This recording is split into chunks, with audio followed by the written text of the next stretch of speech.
ಶ್ರೀಗುರುಭ್ಯೋ ನಮಃ. ಹರಿ ಓಂ. ಜಯತಿ ಹರಿರಚಿಂತ್ಯಃ ಸರ್ವದೇವೈಕವಂದ್ಯಃ ಪರಮಗುರುರಭೀಷ್ಟವಾಪ್ತಿತಃ ಸಜ್ಜನಾನಾಂ ನಿಖಿಲ ಗುಣಗಣಾರ್ಣೋ ನಿತ್ಯನಿರ್ಮುಕ್ತದೋಷಃ ಸರಸಿಜನಯನೋऽಸೌ ಶ್ರೀಪತಿರ್ಮಾನದೋ ನಃ ಅಶೇಷವಾಗ್ಜಾಡ್ಯವಲಾಪಹಂತ್ರಿ ನವಂ ನವಂ ಸ್ಪಷ್ಟಸುವಾಕ್ಪ್ರದಾಯಿನಿ ಮಮೇಘ ಜಿಹ್ವಾಗ್ರ ಸುರಂಗನರ್ತಕೀ ಭವ ಪ್ರಸನ್ನಾ ವದನೆ ಚ ಮೇ ಶ್ರೀಃ ವ್ಯಾಪ್ತಿರ್ಯಸ್ಯ ನಿಜೇ ನಿಜೇನ ಮಹಸಾ ಪಕ್ಷೇ ಸಪಕ್ಷೇ ಸ್ಥಿತಿಃ ವ್ಯಾವೃತ್ತಿಶ್ಚ ವಿಪಕ್ಷತೋಥ ವಿಷಗೆ ಸಕ್ತಿರ್ನ ವೈ ಬಾಧಿತೆ ನೈವಾಸ್ತಿ ಪ್ರತಿಪಕ್ಷಯುಕ್ತಿರತುಲಂ ಶುದ್ಧಂ ಪ್ರಮಾಣಂ ಸಮೇ ಭೂಯಾತ್ ತತ್ವವಿನಿರ್ಣಯಾಯ ಭಗವಾನ್ ಆನಂದತೀರ್ಥೋ ಮುನಿಃ ವಾಣಿತೆ ಕರವಣ್ಯಂಬ ಚರಣೋ ಹೃದಯ ಸರ್ವದಾ ಮದ್ವಾಕ್ಯ ಸರಣಿರ್ಭೂಯಾತ್ ಶ್ರೀಮದಾಚಾರ್ಯ ಭಾವಗ ನಮೋಸ್ತು ತಾತ್ವಿಕಾ ದೇವಾಃ ವಿಷ್ಣುಭಕ್ತಿಪರಾಯಣಾಃ ಧರ್ಮಮಾರ್ಗೇ ಪ್ರೇರಯಂತು ಭವಂತಃ ಸರ್ವ ಏವ ಹಿ ಯಸ್ಯ ಕಾಮಧೇನುರ್ನಃ ಕಾಮಿತಾರ್ಥಾನ್ ಪ್ರಯಚ್ಛತಿ ಸೇವೇತಂ ಜಯ ಯೋಗೀಂದ್ರಂ ಕಾಮಬಾಣಚ್ಛಿದಂ ಸದಾ ಅಸ್ಮದ್ಗುರುಸಮಾರಂಭಾಂ ಟೀಕಾಕೃತ್ಪಾದಮಧ್ಯಗಾಂ ಶ್ರೀಮದಾಚಾರ್ಯಪರ್ಯಂತಾಂ ವಂದೇ ಗುರುಪರಂಪರಾಂ ಪೃಥ್ವೀಮಂಡಲಮಧ್ಯಸ್ಥಾಃ ಪೂರ್ಣಬೋಧಮತಾನುಗಾಃ ವೈಷ್ಣವ ವಿಷ್ಣುಹೃದಯಾಃ ತಾನ್ ನಮಸ್ಸೇ ಗುರೂನ್ ಮಮ ಆಪಾದಮೌಳಿಪರ್ಯಂತಂ ಗುರುಣಾಮಾಕೃತಿಂ ಸ್ಮರೇತ್ ತೇನ ವಿಘ್ನಾಃ ಪ್ರಣಶ್ಯಂತಿ ಸಿದ್ಧ್ಯಂತಿ ಚ ಮನೋರಥಾಃ. ಶ್ರೀ ಗುರುಭ್ಯೋ ನಮಃ. ಹರಿ ಓಂ. ಮಾಘ ಮಾಸದ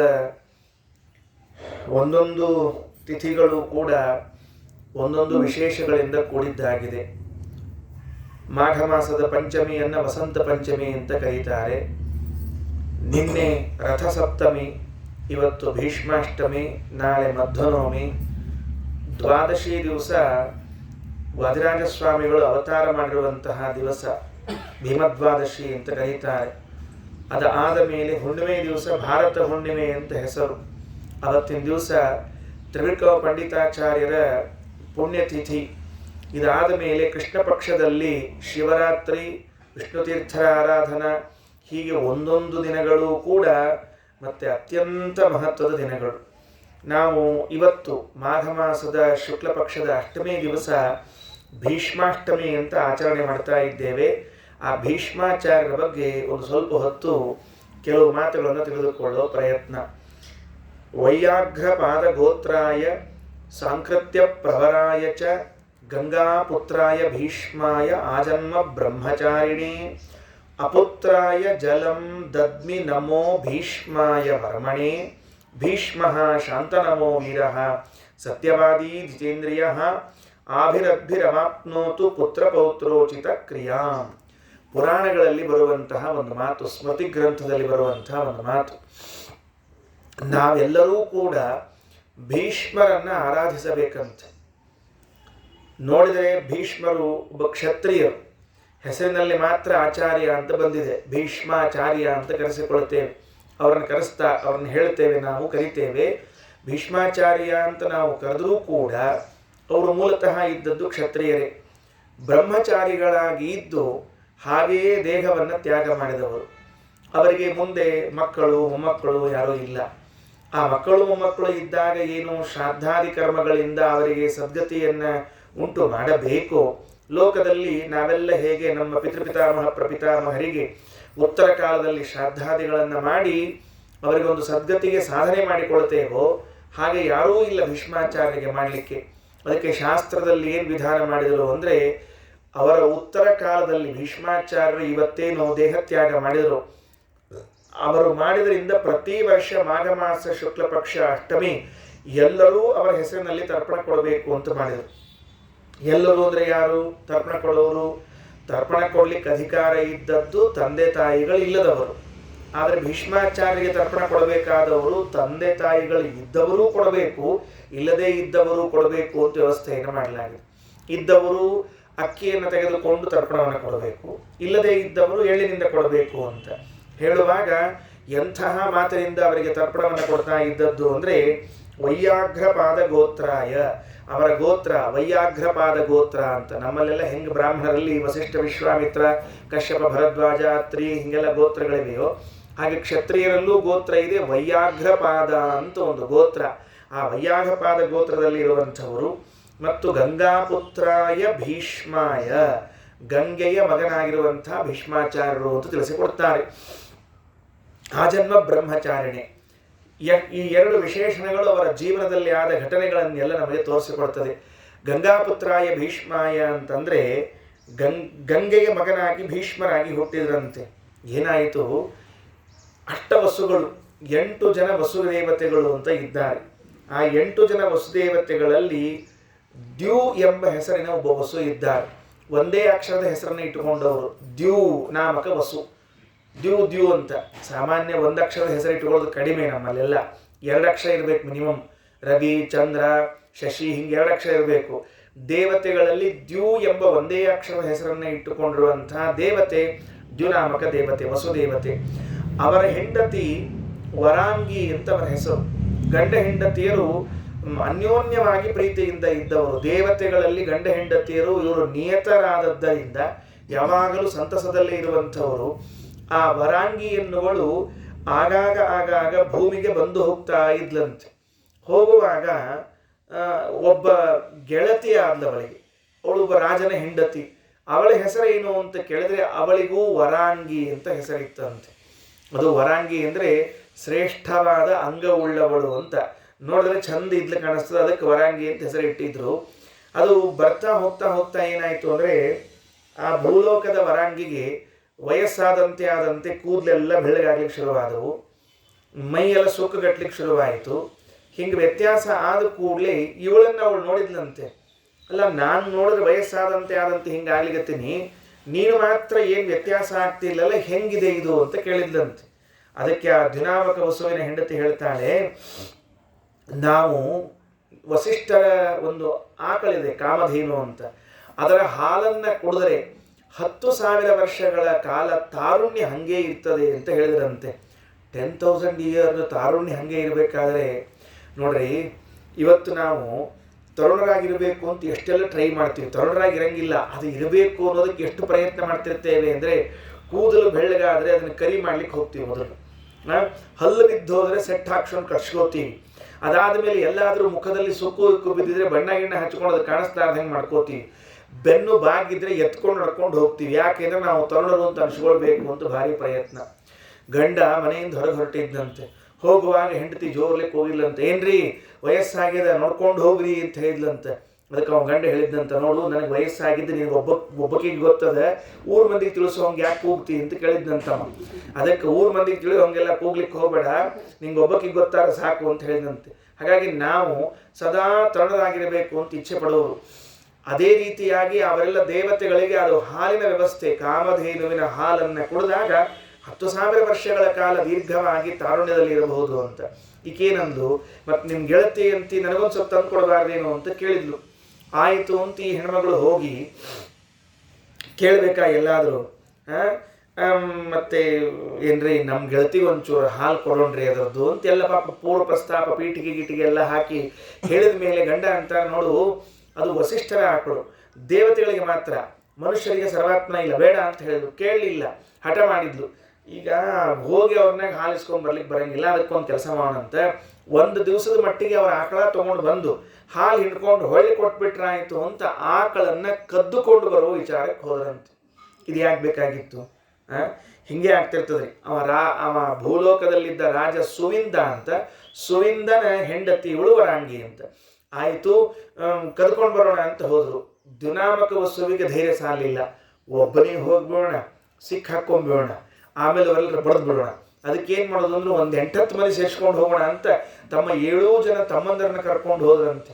8 ಜನ ವಸುದೇವತೆಗಳಿಗೇನು ದುರ್ಬುದ್ಧಿ ಬಂತು ಅಂದರೆ, ವಸಿಷ್ಠರ ಕಾಮಧೇನುವನ್ನು ಅಪಹರಿಸಿಕೊಂಡು ಬರಬೇಕು ಅನ್ನುವಂತಹ ಬುದ್ಧಿ ಬಂದಾಗ ಕದ್ದುಕೊಂಡು ಬರಲಿಕ್ಕೆ ಹೋದ ಸಂದರ್ಭದಲ್ಲಿ ವಸಿಷ್ಠರು ಎದುರಾದಾಗ ಶಾಪ ಕೊಡ್ತಾರೆ. ಏನ್ರೋ ನೀವೆಲ್ಲ, ಯಾರ್ದೋ ಹೆಂಡತಿ, ಈ ನಿನ್ನ ಹೆಂಡತಿ ಮಾತು ಅವಳು ಇನ್ಯಾರಿಗೂ ಕ್ಷೇಮ ಮಾಡಬೇಕು ಅಂತ ಹೋಗಿ ನೀನಿಂಥ ಕೆಲಸಕ್ಕೆ ತೊಡಗಿದ್ದೀಯಲ್ಲ ಅಂತ ನೀವೆಲ್ಲ ದೇವತೆಗಳು ಮನುಷ್ಯರಾಗಿ ಹುಟ್ಟ್ರಿ ಅಂತ ಶಾಪ ಕೊಟ್ಟಿದ್ದಾರಂತೆ. ಆಶ್ಚರ್ಯ ಆಗ್ತದೆ. ದೇವತೆಗಳಿಗೆ ಶಿಕ್ಷೆ ಏನು ಅಂತ ಕೇಳಿದ್ರೆ ಮನುಷ್ಯ ಲೋಕದಲ್ಲಿ ಹುಟ್ಟುವುದೇ ಶಿಕ್ಷೆ ಅಂತವರಿಗೆ. ಅಂದ್ರೆ ಈಗೇನು ನಾವು ಮನುಷ್ಯ ಲೋಕದಲ್ಲಿ ಭರತ ವರ್ಷೆ, ಭರತ ಖಂಡಿ, ಜಂಬೂ ದ್ವೀಪ, ದಂಡಕಾರಣ್ಯ ಅಗ್ದಿ ಗಂಭೀರವಾಗಿ ಪುಣ್ಯಭೂಮಿ ಅಂತ ಹೇಳ್ಕೊತಿರ್ತೀವಿ ನೋಡ್ರಿ. ಇದು ದೇವತೆಗಳ ಜೈಲ್ ಅಂತಿದ್ರು. ದೇವತೆಗಳಿಗೆ ಜೈಲ್ ಅಂತ. ಅದಕ್ಕೆ ಶ್ರೀಮದಾಚಾರ್ಯ ಒಂದು ಮಾತು ಹೇಳ್ತಾರೆ, ದೇವಾನಾಂ ನಿರಯೋ ನಾಸ್ತಿ ತಮಶ್ಚಾಪಿ ಕಥಂಚನ. ದೇವತೆಗಳಿಗೆ ನರಕವಾಗಲಿ ಅಂಧಂತಮಸ್ಸಾಗಲಿ ಎರಡೂ ಇಲ್ಲ. ಅವರು ತಪ್ಪು ಮಾಡ್ತಾರೆ, ತಪ್ಪು ಮಾಡುವುದಿಲ್ಲ ಅಂತ ಹೇಳ್ತಿಲ್ಲ. ದೇವತೆಗಳು ತಪ್ಪು ಮಾಡಿದಾಗ ಅವರಿಗೆ ನರಕಕ್ಕಾಗಲಿ ಅಂಧಂತಮಸ್ಸಿಗಾಗಲಿ ಹಾಕಲಿಕ್ಕೆ ಬರುವುದಿಲ್ಲ. ಇದು ಯಾರ ನಿಯಮ ಅಂತಂದ್ರೆ ಅಪರೋಕ್ಷ ಜ್ಞಾನಿಗಳೆಲ್ಲರಿಗೂ ಒಂದೇ ನಿಯಮ. ಅಪರೋಕ್ಷ ಜ್ಞಾನ ಆದ ಮೇಲೆ ಅವರು ನರಕಾದಿ ಅನರ್ಥವನ್ನು ಹೊಂದುವುದಿಲ್ಲ, ಅಂಧಂತಮಸ್ಸಿಗೆ ಹೋಗುವುದಿಲ್ಲ. ಆದರೆ ಅವರಿಗೆ ಶಿಕ್ಷೆ ಏನು ಅಂತ ಕೇಳಿದ್ರೆ ಈ ಮನುಷ್ಯನಲ್ಲಿ ಹುಟ್ಟಿ ಬರಬೇಕಂತೆ. ಅದಕ್ಕೆ ನೀವೆಲ್ಲ ಮನುಷ್ಯರಾಗಿ ಹುಟ್ಟ್ರಿ ಅಂತ ಹೇಳಿದ ಕೂಡಲೇ ಆ ಎಲ್ಲ ವಸುಗಳು ಸೇರಿಕೊಂಡು ಒಂದು ಮಾತು ಹೇಳಿದ್ರಂತ. ಏನಂದ್ರು? ಸ್ವಾಮಿ, ನಾವು ಬುದ್ಧಿಪೂರ್ವಕ ಬಂದಿಲ್ಲ, ಈ ನಮ್ಮಣ್ಣ ಕರದ ಅಂತ ಬಂದಿದ್ದೀವಿ, ನಮಗೆ ಶಿಕ್ಷೆ ಏನು ಕೊಡಿದ್ರು ಅವನಿಗೆ ಕೊಟ್ಬಿಡ್ರಿ ಅಂತ ಹೇಳಿದಂತ. ಅದಕ್ಕೆ ಅವ್ರಂದ್ರು, ಮತ್ತು ನೀವೇ ನೋಡಿ ನೀವು ವಿಚಾರ ಮಾಡಿಕೊಳ್ಳ್ರಿ ಅಂತ. ಇಲ್ಲ, ನಾವು ಕೆಲಸ ಮಾಡ್ತೀವಿ, ಭೂಮಿಯಲ್ಲಿ ಹುಡ್ತೇವೆ, ಆದರೆ ನಮ್ಮ ಆಯಸ್ಸು ಎಲ್ಲವನ್ನ ಅವನೇ ಹಂಚಿಕೊಂಡು ಹುಟ್ಲಿ ಅಂತ ತಿಳ್ಕೊಂಡು ಹೇಳಿ ತಮ್ಮ ಆಯಸ್ಸನ್ನೆಲ್ಲವನ್ನ ಅವನಿಗೆ ಧಾರೆ ಎರೆದುಬಿಟ್ರು. ಅದರ ಪರಿಣಾಮವಾಗಿ ಭೀಷ್ಮಾಚಾರ್ಯ 800 ವರ್ಷಗಳಷ್ಟು ದೀರ್ಘಕಾಲ ಬದುಕಬೇಕಾಯಿತು. 8 ಮಂದಿ ಆಯಸ್ಸರಿ. ಕೆಲವರು ಹಿಂದಕ್ಕೆಲ್ಲ ಅಂತಿದ್ರು ನೋಡ್ರಿ, ನಮಸ್ಕಾರ ಮಾಡಿಕೊಳ್ಳಿ, ನನ್ನ ಆಯಸ್ಸು ನಿನಗೆ ಹತ್ಲಿ, ನನ್ನ ಆಯಸ್ಸು ನಿನಗೆ ಹತ್ಲಿ ಅಂತ ಹಿಂಗೆ ಅಂತಿರ್ದಿಲ್ಲ. ಅವಾಗ ಮಾಡಿಸ್ಕೊಂಡವ್ರಿಗೆ ಗಾಬರಿ, ನಿಮ್ಮ ಆಯಸ್ಸು ಎಷ್ಟು ಅವನು ಅಷ್ಟು ನನಗೆ ಹತ್ತಿದ್ರೆ ನನ್ನ ಪರಿಸ್ಥಿತಿ ಏನು ಅಂತ ಅವ್ರದ್ದು. ಇವು ಪೂರ್ಣ ಆಶೀರ್ವಾದ ಮಾಡಿ, ನನ್ನ ಆಯಸ್ಸೆಲ್ಲ ನಿನಗೆ ಹತ್ತಲಿ, ನಾವು ಮುಂದೆ 50 ವರ್ಷ ಬದುಕ್ತಿದ್ದ ಅಂದರೆ ಇವಂದು 50, ಅವಂದು 50, 100, ಈಗಾಗಲೇ 50 ವರ್ಷ ಆಗಿಬಿಟ್ಟದ ಅವಂಗೆ, 150 ವರ್ಷ ಬದುಕಬೇಕಾಗ್ತಿತ್ತು. ಅದಕ್ಕೆ ನಿನ್ನ ಆಯಸ್ಸೆಲ್ಲ ಹತ್ತಲಿ ಅಂತ ಹೇಳಿ ಸರಿ ಆಯಿತು. ಆಮೇಲೆ ಇವರೆಲ್ಲ ಎಲ್ಲ ಶಿಕ್ಷೆಗಳು ಅವನಿಗೆ ಆಗಬೇಕು ಅಂತ ಹೇಳಿ ವಿಚಾರ ಮಾಡಿದರು. ಯಾರಲ್ಲಿ ಹುಟ್ಟಬೇಕು ಅಂತ ಪ್ರಶ್ನೆ. ಆಗ ಗಂಗಾದೇವಿಗೆ ಒಂದು ಪ್ರಸಂಗ ಇತ್ತು, ಶಂತನುವಿನ ಹೆಂಡತಿಯಾಗಿ ಬರುವಂತಹ ಒಂದು ಪ್ರಸಂಗ. ಅದಕ್ಕೆ ಇವರೆಲ್ಲ ಕೇಳಿಕೊಂಡ್ರು, ನಾವು ಮನುಷ್ಯ ಗರ್ಭದಲ್ಲಿ ಹುಟ್ಟಿ ಬರುವುದಿಲ್ಲ, ಬಂದರೆ ದೇವತಾ ಸ್ತ್ರೀ ಗರ್ಭದಲ್ಲೇ ಬರ್ತೀವಿ ಅಂತ ಗಂಗಾದೇವಿ ಕೇಳಿಕೊಂಡು, ನೀನು ಭೂಮಿಯಲ್ಲಿ ಶಂತನುವಿನ ಮಡದಿಯಾದಾಗ ನಾವು ಒಬ್ಬೊಬ್ಬರು ವರ್ಷಕ್ಕೆ ಒಂದೊಂದರಲ್ಲಿ ನಿಮ್ಮ ಮಗರಾಗಿ ಬರ್ತೇವೆ, ಹುಟ್ಟಿದ 7 ಮಂದಿಯನ್ನು ನಮ್ಮನ್ನು ಕರೆದುಕೊಂಡು ಬಂದು ಗಂಗಾ ನದಿಯಲ್ಲಿ ಮುಳುಗಿಸಿ ನೀನು ಸಾಯಿಸಬೇಕು ಅಂತ ಹೇಳಿಬಿಟ್ರು. ಗಂಗಾದೇವಿ ಅಂದು, ಲೋಕದಾಗಿದ್ದವ್ರು ಪಾಪೆಲ್ಲ ಕಳೆಯೋಕೆ ನಾನು ನನಗ ಪಾಪ ಮಾಡು ಅಂತ ಹೇಳಿಕತ್ತಿರಲ್ಲ ನೀವು ಅಂದರು. ಏನು ಪಾಪ? ಪಾಪುಗಳನ್ನು ಕೊಂದು ಪಾಪ ಮಾಡ್ಬೇಕಂತ ನಾವಲ್ಲೇ ಅಂದಕ್ಕಿ. ಆಗ ಅವ್ರು ಹೇಳಿದ್ರು, ನಿನಗೆ ಯಾವ ಪಾಪವೂ ಲೇಪವಾಗುವುದಿಲ್ಲ, ನಾವೇ ಇದನ್ನು ಹೇಳಿಕತ್ತೀವಿ ನಿನಗೆ, ನೀನು ಮಾಡಬೇಕು ಅಂತ. ಆಗ ನನಗೆ ಪಾಪ ಬರುವುದಿಲ್ಲ ಅಂತ ಹೇಳಿ ಅವರು ಆಶ್ವಾಸನೆ ಕೊಟ್ಟದ್ದಕ್ಕೆ ಒಪ್ಪಿಕೊಂಡಿದ್ದಾಳೆ. ಅಂಥವಳು ಶಂತನುವಿನ ಹೆಂಡತಿಯಾಗಿ ಬಂದಿದ್ದಾಳಂತೆ. ಶಂತನು ಅಂದರೆ ವರುಣ, ಆ ವರುಣನ ಹೆಂಡತಿಯಾಗಿ ಬಂದಿದ್ದಾಳೆ. ಬಂದಿರುವಾಗ ಒಂದು ಪ್ರಸಂಗ ಆಯ್ತಂತೆ. ಶಂತನುವಿನ ತಂದೆ ಪ್ರತೀಪ ಮಹಾರಾಜ ಅಂತ ಆತ ಒಂದು ದಿವಸ ಗಂಗಾ ನದಿ ದಂಡಿ ಮೇಲೆ ಜಪ ಮಾಡ್ತಾ ಕೂತಿದ್ದಂತೆ. ಈ ಗಂಗಾದೇವಿ ನದಿಯಿಂದ ಎದ್ದು ಬಂದವಳು ಬಡ ಬಡ ಏನು ಮಾಡಿದ್ರು ಅಂತ ಕೇಳಿದ್ರೆ ಬಲತೊಳೆಯ ಮೇಲೆ ಬಂದು ಕೂತ್ಬಿಟ್ಲಂತೆ. ಪ್ರತೀಪರಾಜನ ಬಲತೊಳೆ ಮೇಲೆ ಕೂತ್ಬಿಟ್ಲಂತೆ. ಕೂತು ನಿನ್ನ ಲಗ್ನ ಮಾಡ್ಕೋತೀನು ಅಂತ ಕೇಳಿದ್ಲಂತ. ಅವ ಅಂದ, ಮಾಡಿದ ಕೆಲಸ ಏನು, ಕೇಳೋದೇನು ನೀನೆಲ್ಲರ? ಯಾಕೆ ಶಾಸ್ತ್ರದಲ್ಲಿ ಭಾರ್ಯಾಭಾಗೋ ವಾಮ ಇತಿ ಪ್ರಸಿದ್ಧ, ಹೆಂಡತಿ ಭಾಗ ಎಡಕ್ಕ, ಮತ್ತು ಮಗಳು ಅಥವಾ ಸೊಸಿ ಮಾತ್ರ ಬಲಕ್ಕೆ ಕೊಡ್ಬೇಕು ಅಂತ ನಿಯಮದ. ನೀ ಸೊಸೆಯ ಸ್ಥಾನದಲ್ಲಿ ಕೂತ್ಕೊಂಡು ಹೆಂಡತಿ ಆಗೋ ಅಂತ ಕೇಳಿಕತ್ತಿಯಲ್ಲ, ಆಗೋದಿಲ್ಲ ಅದು. ಅವನು ಕೆಲಸ ಮಾಡ್ತೀನಿ, ನನ್ನ ಮಗನಿಗೆ ನಿನ್ನ ಲಗ್ನ ಮಾಡಿಸ್ಕೊಂಡು ಸೊಸೆ ಮಾಡ್ಕೊಳ್ತೀನಿ ಅಂತ. ಆಕೆ ಅಂದ್ಲು, ನಿನ್ನ ಮಗನಿಗೆ ಸೊಸೆ ಆಗ್ಬೇಕಾದ್ರೆ ನಂದು ಇಷ್ಟು ಕಂಡೀಷನ್ ಅದ, ಯಾರು ನೀನು ಅಂತ ಕೇಳಬಾರ್ದು ನನ್ನ ಎಂದು, ನೀ ಯಾಕೆ ಹಿಂಗೆ ಮಾಡ್ಲಿಕ್ಕತ್ತಿ ಅಂತ ಕೇಳಬಾರ್ದು, ತಡಿ ಅಂತ ಅನ್ನೋ ಹಂಗಿಲ್ಲ. ಈ 3 ಯಾವ್ದಾರ ಒಂದು ಮಾಡಿದ್ರು ನಾನು ಅವ್ನು ಬಿಟ್ಟು ಹೋಗ್ಬಿಡ್ತೀನಿ. ಕರಾರ್ ಹಾಕಿಬಿಟ್ಲು. ಅವಂದ್ರು, ಇದೇನಪ್ಪ ಕರಾರ್? ಹ್ಞೂ ಅಂದ್ಲು. ಆಮೇಲೆ ಶಂತನು ಮಹಾರಾಜನ ಲಗ್ನ ಮಾಡಿ ಕೊಟ್ಟರು. ಮೊದಲನೇ ಕೂಸು ಹೊಡ್ತಿರಪ್ಪ, ವರ್ಷ ಆಗೋದ್ರಾಗ ಒಂದು ಹೊಡ್ತು, ತೊಗೊಂಡು ಹೋದ್ಲು, ರಪ ನೀರನ್ನೇ ಹಾಕಿ ಬೆಳಗಿಸ್ಕೊಂಡು ಬಿಟ್ಟು. ಏನು ಹೇಳಿದ್ರಕ್ಕೆ ಮೊದಲೇ ಕಂಡೀಷನ್ನು, ಯಾರು ಏನು ಯಾಕೆ ಕೇಳೋ ಹಂಗಿಲ್ಲ, ಬಿಡೋ ಹಂಗಿಲ್ಲ. ಸುದೈವಕ್ಕೆ ನಮ್ಮ ಲಗ್ನ ಮಾಡ್ಕೊಂಡ್ರೆ ಹಿಂಗೆ ಕೇಳಿಲ್ಲ, ಅದೊಂದು ಸಂತೋಷ ಅದ. ನಾ ಯಾರು ಅಂತ ಕೇಳಬಾರ್ದು, ಯಾಕೆ ಕೇಳಬಾರ್ದು, ಏನು ಅಂತ ಕೇಳಬಾರ್ದು ಅಂದರೆ ಏನು ಮಾಡೋದಿಲ್ಲರೇ. ಅದಕ್ಕೆ ದೇವರು ಚಲೋ ಮಾಡ್ಯಾನ ಕಲಿಕಾಲದ ಹುಡ್ಸಿ ನಮ್ಮನ್ನಷ್ಟ.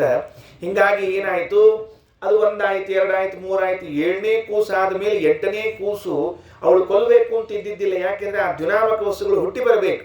ಕೊಲ್ಲುವಂತೆ ನಟನೆ ಮಾಡ್ತಾ ಇರುವಾಗ ತಡೀಲಿಕ್ಕಾಗದೆ ಶಂತನು ಮಹಾರಾಜ, ಯಾರು ನೀನು? ನೋಡಿದರೆ ರೂಪಂ ನರವರ ಸ್ತ್ರೀನಾಂ, ದೇವತಾ ಸ್ತ್ರೀಯಂತೆ ಅದ್ಭುತ ದೇಹ ಇದೆ, ಮಾಡ್ತಾ ಇರೋ ಕೆಲಸ ನೋಡಿದ್ರೆ ರಾಕ್ಷಸರಂತೆ ಕೆಲಸ ಮಾಡ್ತಾ ಇದ್ದೀಯ ನೀನು ಯಾರು? ಯಾಕೆ ಹಿಂಗೆ ಮಾಡ್ತಾ ಇದ್ದಿ? ಮಾಡ್ಕೂಡ್ದು. 3 ಪ್ರಶ್ನೆ ಕೇಳಿಬಿಟ್ಟ. ಅಕ್ಕೆ ಹೇಳಿದ್ಲು, 3ರೊಳಗೆ 1 ಕೇಳಿದ್ರು ಹೋಗ್ತೀನಿ ಅಂತ ಹೇಳಿದ್ದೆ, 3 ಕೇಳಿ ಹೊಂಟೆ ಅಂದು. ಹೋಗು, ಹೇಳಿ ಹೋಗು ಅನ್ನವ. ಹೋಗ್ಲಿಕ್ಕೆ ಬರೋದಿಲ್ಲ, ಹೇಳಿ ಹೋಗು ನನಗೆ ಅಂತ. ಆಗ ಅಂತಾಳೆ, ನನ್ನ ಹೆಸರು ಗಂಗಾ, ನಿನ್ನ ಮೂಲ ರೂಪದ ಪತ್ನಿ. ಶಂತನು ಅಂದರೆ ವರುಣನಿಗೆ ಪತ್ನಿಯಾಗಿ ಬಂದವಳು ನಾನು. ಗಂಗಾದೇವಿ, ನನ್ನ ಹೊಟ್ಟೆಯಲ್ಲಿ 7 ಮಂದಿ ದೇವತೆಗಳು ಹುಟ್ಟಿದ್ರು, ಅವ್ರನ್ನ ಹೊಳ್ಳಿ ಕಳಿಸಿದ್ದೇನೆ. 8ನೇದವನು ದ್ವಿನಾಮಕ ವಸ್ಸು, ಇವನು ಸಾಯೋ ಹಂಗೆ ಇದ್ದಿದ್ದಿಲ್ಲ, ಇವನು ಉಳಿತಾನೆ, ಇವನಿಗೆ ನಾಮಕರಣ ಮಾಡು ಅಂತ ಹೇಳಿದಾಗ ದೇವವ್ರತ ಅಂತ ಹೆಸರನ್ನು ಇಟ್ಟಿದ್ದಾರೆ. ಭೀಷ್ಮರ ಮೊದಲ ಹೆಸರು ದೇವವ್ರತ ಅಂತ, ತಂದೆ ತಾಯಿಗಳಿಟ್ಟ ಹೆಸರು ದೇವವ್ರತ. ಆದರೆ ಲೋಕ ಕರೆದದ್ದು ಅವರನ್ನು ಭೀಷ್ಮಾಚಾರ್ಯ ಅಂತ ಕರೆದದ್ದಾಗಿದೆ. ಅಂತೂ ಆ ಹುಡುಗನನ್ನ ಹೇಳಿದ್ಲು, ನಾ ಕರ್ಕೊಂಡು ಹೋಗ್ತೀನಿ, ಅವನನ್ನು ವಿದ್ಯಾವಂತನನ್ನಾಗಿ ಮಾಡಿ ನನಗೆ ತಂದು ಮುಟ್ಟಿಸ್ತೇನೆ ಅಂತ. ಅದಕ್ಕಾಗಿ ಬಂತು ಗಂಗಾ ಪುತ್ರಾಯ ಭೀಷ್ಮಾಯ ಅಂತ ಬಂದದ್ದು. ವೈಯಾಗ್ರಪಾದ ಗೋತ್ರಾಯ ಸಾಂಕೃತ್ಯ ಪ್ರವರಾಯ ಚ ಗಂಗಾ ಪುತ್ರಾಯ ಭೀಷ್ಮಾಯ ಆಜನ್ಮ ಬ್ರಹ್ಮಚಾರಿಣಿ. ಮತ್ತೊಂದು ವಿಶೇಷಣ ಏನು? ಆಜನ್ಮ ಬ್ರಹ್ಮಚಾರಿ. ಲಗ್ನ ಮಾಡ್ಕೊಳ್ಳಿ. ಭಾರಿ ಆಶ್ಚರ್ಯ. ಇತಿಹಾಸದಾಗ 3 ಮಂದಿ ಲಗ್ನ ಮಾಡ್ಕೊಳ್ಳಾರ್ದವ್ರು ಇದ್ದಾರೆ, ನಮ್ಗೆ ಗೊತ್ತಿದ್ದವ್ರು. ಹಂಗೆ 2 ಮಂದಿ ಇರಬಹುದು, ಅವ್ರದೆಲ್ಲ ಇತಿಹಾಸದೊಳಗೆ ದಾಖಲೆ ಆಗಿಲ್ರಿ. ಯಾಕೆ ಲಗ್ನ ಮಾಡ್ಕೊಂಡಿಲ್ಲ ಅಂತ ಕೇಳಿದ್ರೆ, ಕನ್ಯಾ ಸಿಕ್ಕಿಲ್ಲ ಮಾಡ್ಕೊಂಡಿಲ್ಲ, ಕನ್ಯಾ ಕೊಟ್ಟಿಲ್ಲ ಮಾಡ್ಕೊಂಡಿಲ್ಲ, ಹೀಗೆಲ್ಲ ಏನೋ ಕಾರಣಗಳಿರ್ಬೋದು. ಆದ್ರೆ ಕನ್ಯಾ ಇದ್ದು ಮಾಡ್ಕೊಳ್ಳಿಕ್ಕೆ ಅವಕಾಶ ಇದ್ದು ಮಾಡ್ಕೊಳ್ಳದೆ ಇದ್ದವರು ಯಾರು ಅಂದರೆ 3 ಜನ. ಒಬ್ಬರು ಭೀಷ್ಮಾಚಾರ್ಯರು, ಇನ್ನೊಬ್ರು ಅಶ್ವತ್ಥಾಮಾಚಾರ್ಯರು, 3ನೇದವರು ಹನುಮಂತಾಚಾರ್ಯರು. ಹನುಮಂತಾಚಾರ್ಯ ಅಂದರೆ ಪ್ರಾಣದೇವರು ಅಂತ ಅರ್ಥ. ಅದಕ್ಕೆ ಅಂದರೆ ಪ್ರಾಸ ಸೇರ್ಬೇಕು ನೋಡ್ರಿ. ಏನು ಸೇರ್ಬೇಕು? ಭೀಷ್ಮಾಚಾರ ಅಶ್ವತ್ಥಾಮಾಚಾರ ಅಂದಮೇಲೆ ಇವರಿಗೆ ನೀವು ಹನುಮಂತ ಅಂತ ಅಷ್ಟು ಅನ್ಬಾರ್ದು, ಅದಕ್ಕೆ ಹನುಮಂತಾಚಾರ ಅನ್ಬೇಕಾಯ್ತು. ಆ 3 ಜನ ಕೂಡ ವಿವಾಹ ಮಾಡಿಕೊಂಡಿಲ್ಲ. ಅದಕ್ಕೆ ಯಾಕ? ಬ್ರಹ್ಮಚರ್ಯಾದಿ ಧರ್ಮೈ ಸಸ್ನೇಹನಾಂ ಸಹಸ್ವಾನ್. ತ್ರಿವಿಕ್ರಮ ಪಂಡಿತಾಚಾರ್ಯರು ಬ್ರಹ್ಮಚರ್ಯಾದಿ ಧರ್ಮಗಳು ಅದ್ಭುತವಾಗಿವೆ ನಿಮ್ಮಲ್ಲಿ ಅಂತ ಹೇಳ್ತಾರೆ. ಭೀಷ್ಮಾಚಾರ ಲಗ್ನ ಆಗದೆ ಇರಲಿಕ್ಕೆ ಶಾಪ ಕಾರಣ, ಅಶ್ವತ್ಥಾಮಾಚಾರ ಲಗ್ನ ಆಗದೆ ಇರಲಿಕ್ಕೆ ಶಾಪ ಕಾರಣ, ಹನುಮಂತ ದೇವರ ಲಗ್ನ ಆಗದೆ ಇರಲಿಕ್ಕೆ ಏನೂ ಕಾರಣವಲ್ಲ, ಶುದ್ಧ ಭಗವಂತನ ಇಚ್ಛೆ, ತಮ್ಮ ಇಚ್ಛೆ ಕಾರಣ. ಹಾಗಾಗಿ ಇವರಿಬ್ಬರು ಬ್ರಹ್ಮಚರ್ಯ ಅನಿವಾರ್ಯ ಬ್ರಹ್ಮಚರ್ಯ. ಹನುಮಂತನ ಬ್ರಹ್ಮಚರ್ಯ ನಿಜ ಬ್ರಹ್ಮಚರ್ಯ. ಯಾಕ? ಯಾವಾಗ ವಸಿಷ್ಠರು ಆ ದ್ವಿನಾಮಕ ವಸುವಿಗೆ ಶಾಪ ಕೊಟ್ಟರಲ್ಲ, ನೀವೆಲ್ಲ ಮನುಷ್ಯರಾಗಿ ಹುಟ್ಟ್ರಿ ಅಂತ, ಅದೇ ಕಾಲದಲ್ಲಿ ಅವನ ಹೆಂಡತಿಗೆ ವರಾಂಗಿಗೆ ಹೇಳ್ತಾರೆ, ನೀನೂ ಭೂಮಿಯಲ್ಲಿ ಹುಟ್ಟು, ಆದರೆ ನಿನಗೂ ನಿನ್ನ ಗಂಡನಿಗೂ ಕೂಡ, ಅಂದರೆ ನೀವು ಭೂಮಿಯಲ್ಲಿ ಹುಟ್ಟಿದಾಗ ಲಗ್ನವೇ ಆಗದೆ ಹೋಗಲಿ ಅಂತ ಶಾಪ ಕೊಟ್ಬಿಟ್ರು. ಅಷ್ಟೇ ಅಲ್ಲ, ಗಂಡನನ್ನ ಇಂಥ ದುರ್ಮಾರ್ಗದಲ್ಲಿ ಪ್ರಚೋದಿಸಿದ್ದಕ್ಕಾಗಿ ನೀನು ಅಂಬಾ ಎಂಬ ಹೆಸರಿನಿಂದ ಹುಟ್ಟಿ ಭೂಮಿಯಲ್ಲಿ ಅಂಬೆಯಾಗಿ ನಿನ್ನ ಗಂಡನ ಸಾವಿಗೆ ಕಾರಣಳಾಗು ಅಂತ ಶಾಪವನ್ನು ಕೊಟ್ಟಿದ್ದಾರೆ. ನೋಡ್ರಿ, ಗಂಡನೆನಿಸಿಕೊಂಡವನನ್ನು ಒಂದು ಸಣ್ಣ ದುಷ್ಟ ಕೆಲಸಕ್ಕೆ ಪ್ರಚೋದನೆಗೊಳಿಸಿದ್ದಕ್ಕೇನೆ ಇಂತಹ ಅನರ್ಥ ಆಗುವುದಾದರೆ, ಪ್ರತಿನಿತ್ಯದಲ್ಲಿ 100 ಬಾರಿ ನಾವು ಗಂಡನನ್ನ ಏನಾದರೂ ದುರ್ಮಾರ್ಗಕ್ಕೆ ಹಚ್ಚಿಬಿಟ್ರೆ ಎಂತಹ ಶಿಕ್ಷೆಯಾಗ್ತದೆ. ಅದಕ್ಕೆ ಯಾವ ಕಾರಣಕ್ಕೂ ಕೂಡ ಯಾರನ್ನೂ, ಗಂಡ ಹೆಂಡತಿ ಮಕ್ಕಳು ಸಂಬಂಧಿಕರು ತಂದೆ ತಾಯಿ ಯಾರನ್ನೂ ದುರ್ಬುದ್ಧಿಗೊಳಿಸಿ ದುರ್ಮಾರ್ಗಕ್ಕೆ ಪ್ರಚೋದನೆಗೊಳಿಸಬಾರ್ದು. ಆಯಿತಾ ಸನ್ಮಾರ್ಗಕ್ಕೆ ಪ್ರಚೋದನೆ ಮಾಡ್ರಿ, ಇಲ್ಲವಾ ತೆಪ್ಪಗಿದ್ಬಿಡ್ರಿ. ಬಾಯಿಗೆ ಹೊಲಿಗೆ ಹಾಕ್ಕೊಂಡಿರೋದು ಅತ್ಯಂತ ಶ್ರೇಷ್ಠವಾದ ಧರ್ಮ, ಇನ್ಯಾವ ಧರ್ಮವೂ ಇಲ್ಲ ಅದಕ್ಕೆ. ಹಾಗಾಗಿ ಅವರು ಲಗ್ನ ಮಾಡಿಕೊಳ್ಳದೆ ಇರಲಿಕ್ಕೆ ಅದು ಕಾರಣ. ಅಶ್ವತ್ಥಾಮಾಚಾರ್ಯರಿಗೂ ಅದೇ ತರಹದ ಒಂದು ಶಾಪವೇ ಕಾರಣ. ಹನುಮಂತ ದೇವರಿಗೆ ಮಾತ್ರ ಆ ತರಹದ್ದು ಯಾವ ಕಾರಣವೂ ಇಲ್ಲ. ಸರಿ, ಏನಾಯ್ತು ಈಗ? ಇದಕ್ಕೊಂದು ಘಟನೆ, ಲಗ್ನ ಆಗದೆ ಬ್ರಹ್ಮಚಾರಿಗಳಾಗಿರ್ಲಿಕ್ಕೆ ಒಂದು ಘಟನೆ ಆಯಿತು.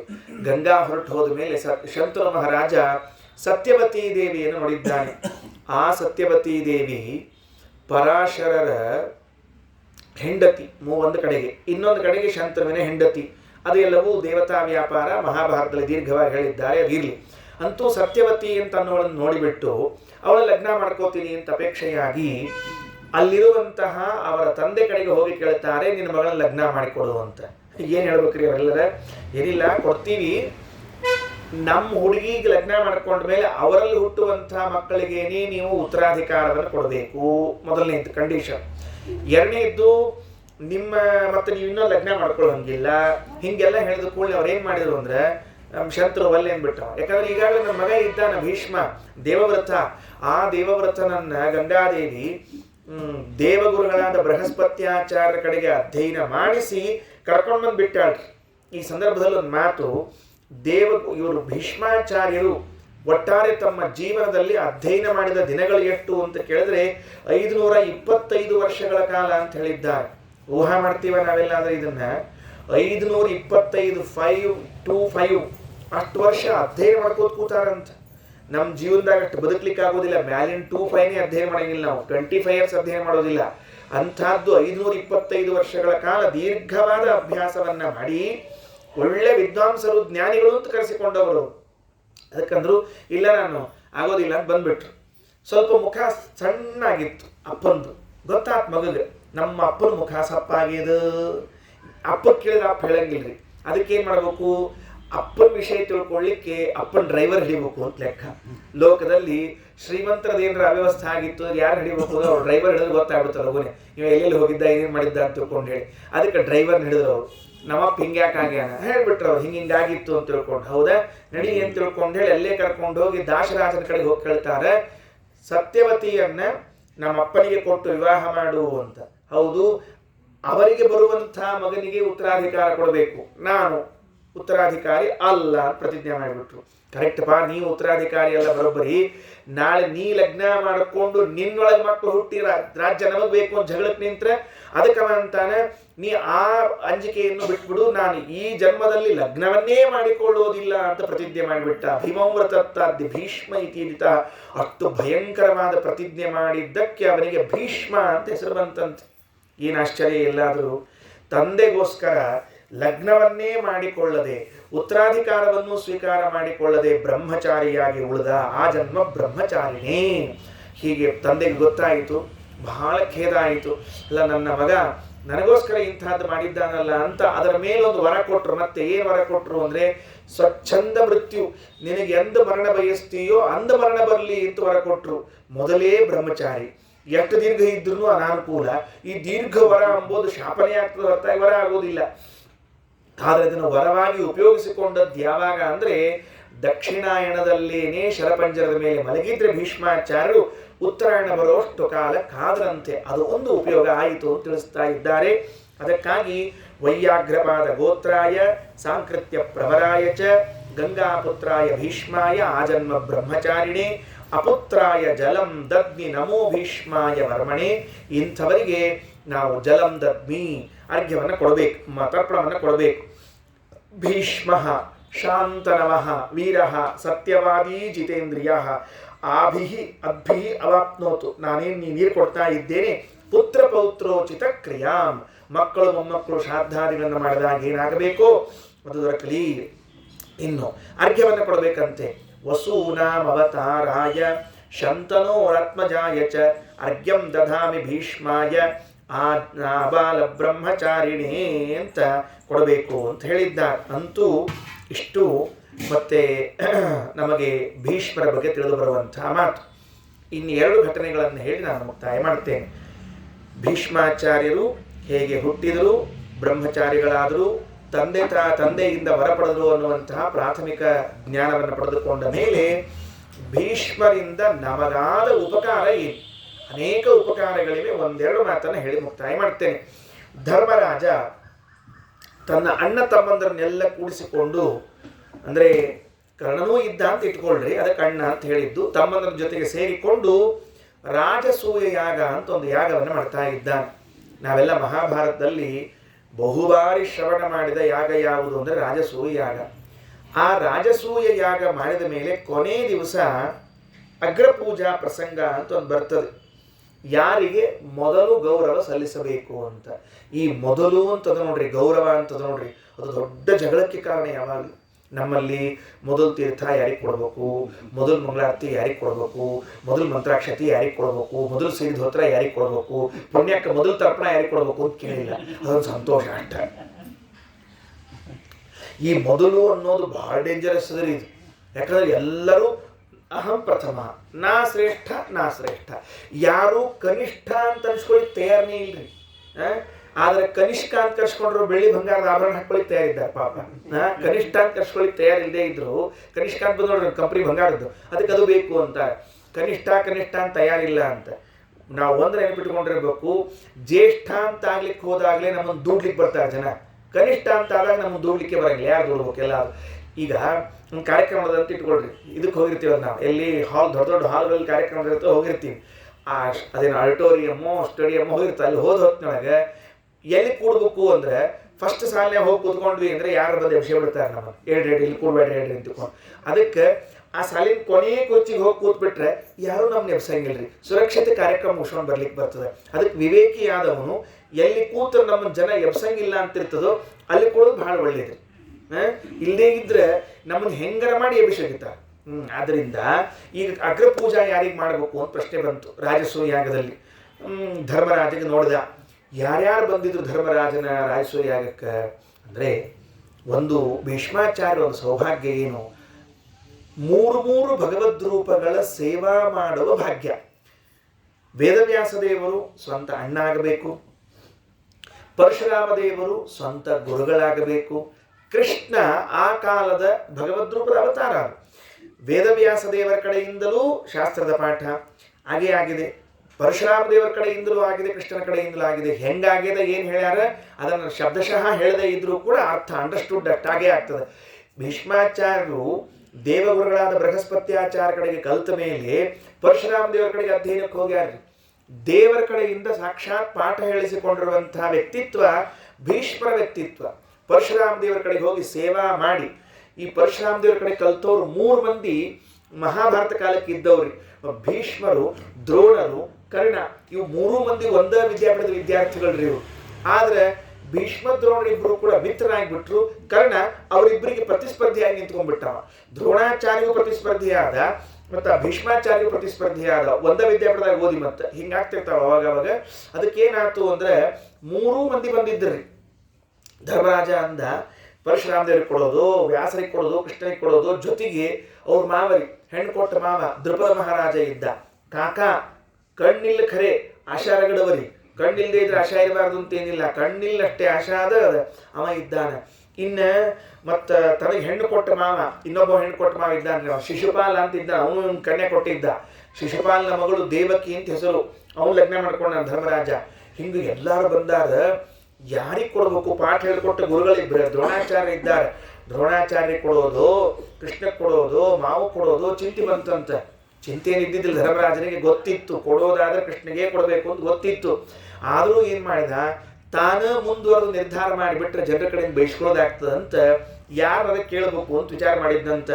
ಬಾದರಾಯಣ ಭೃಗುತ್ಥ ರಾಮಯೋ ಶೃಣ್ವತೋ ಪರಮ ನಿರ್ಣಯೇ ಕೃತೆ ಮೋದಮಾನ ಜನತಾ ಸಮಾಗಮೇ ಪೃಚ್ಛದತ್ರ ನೃಪತಿರ್ಯತ ವ್ರತಂ. ಭೀಷ್ಮರ ಕಡೆಗೆ ಹೋಗಿ ಕೇಳ್ತಾನೆ. ಜಾನಮಾನೋಪಿ ನೃಪತಿ ಸರ್ವಪೂಜ್ಯತಮಂ ಹರಿಂ ಸಂಶಯಂ ಭೂಭೃತಾಂ ಭೇತ್ತುಂ ಭೀಷ್ಮಂ ಪಪ್ರಚ್ಛ ಧರ್ಮವಿತ. ಗೊತ್ತಿದ್ರೂ ಕೂಡ ಭೀಷ್ಮಾಚಾರ್ಯ ಕಡೆಗೆ ಹೋಗಿ ಕೇಳ್ತಾನೆ. ಏನಂತ? ಯಾರಿಗೆ ನಾನು ಮತ್ತೆ ಅಗ್ರ ಪೂಜೆಯನ್ನು ಮಾಡಬೇಕು ಹೇಳ್ರಿ. ಪಿತಾಮಹ ಅಗ್ರ ಪೂಜಾರ್ಹ ಕೋತ್ರಲೋಕ ಸಮಾಗಮೇ ಬ್ರಹ್ಮಶರ್ವಾದಯಶ್ಚಾತ್ರ ಸಂತಿ ರಾಜಾನಗೇವಚ. ಇಲ್ಲೊಂದು ಸ್ವಾರಸ್ಯವನ್ನು ಹೇಳ್ತಾರೆ ಶ್ರೀಮದಾಚಾರ್ಯರು. ಧರ್ಮರಾಜ ಹೋಗಿ ಭೀಷ್ಮಾಚಾರ್ಯರಿಗೆ ನಾನು ಯಾರಿಗೆ ಅಗ್ರ ಪೂಜೆ ಮಾಡಬೇಕು ಅಂತ ಕೇಳಿದ್ರು. ಭೀಷ್ಮಾಚಾರ್ಯ ಮುಂದೆ ಯಾರಿಗೆ ಹೇಳಿದ್ರು ಅಂಬೋದು ನಮಗೆಲ್ಲ ಕಲ್ಪನಾ ಅದ. ಈಗ ಅದಕ್ಕಿಂತ ಪ್ರಧಾನವಾದ ಒಂದು ಅಂಶ ನೋಡ್ರಿ. ಧರ್ಮರಾಜನ ರಾಜಸೂಯಾಗಕ್ಕೆ ಈಗ ಭೂಲೋಕದ ಜನ ಎಲ್ಲ ಹೆಂಗೆ ಬಂದಿದ್ರಲ್ಲ, ಹಂಗ ಬ್ರಹ್ಮದೇವರು, ವಾಯುದೇವರು, ರುದ್ರದೇವರು, ಗರುಡಾದಿ ದೇವತೆಗಳಲ್ಲೂ ಬಂದಿದ್ರು. ದೇವತೆಗಳೂ ಬಂದಿದ್ದಾರೆ, ಋಷಿಗಳೂ ಬಂದಿದ್ದಾರೆ, ರಾಜರು ಬಂದಿದ್ದಾರೆ. ಧರ್ಮರಾಜ ಯಾರಿಗೆ ಕೇಳಿಗೆ ಬರ್ತಿತ್ತು?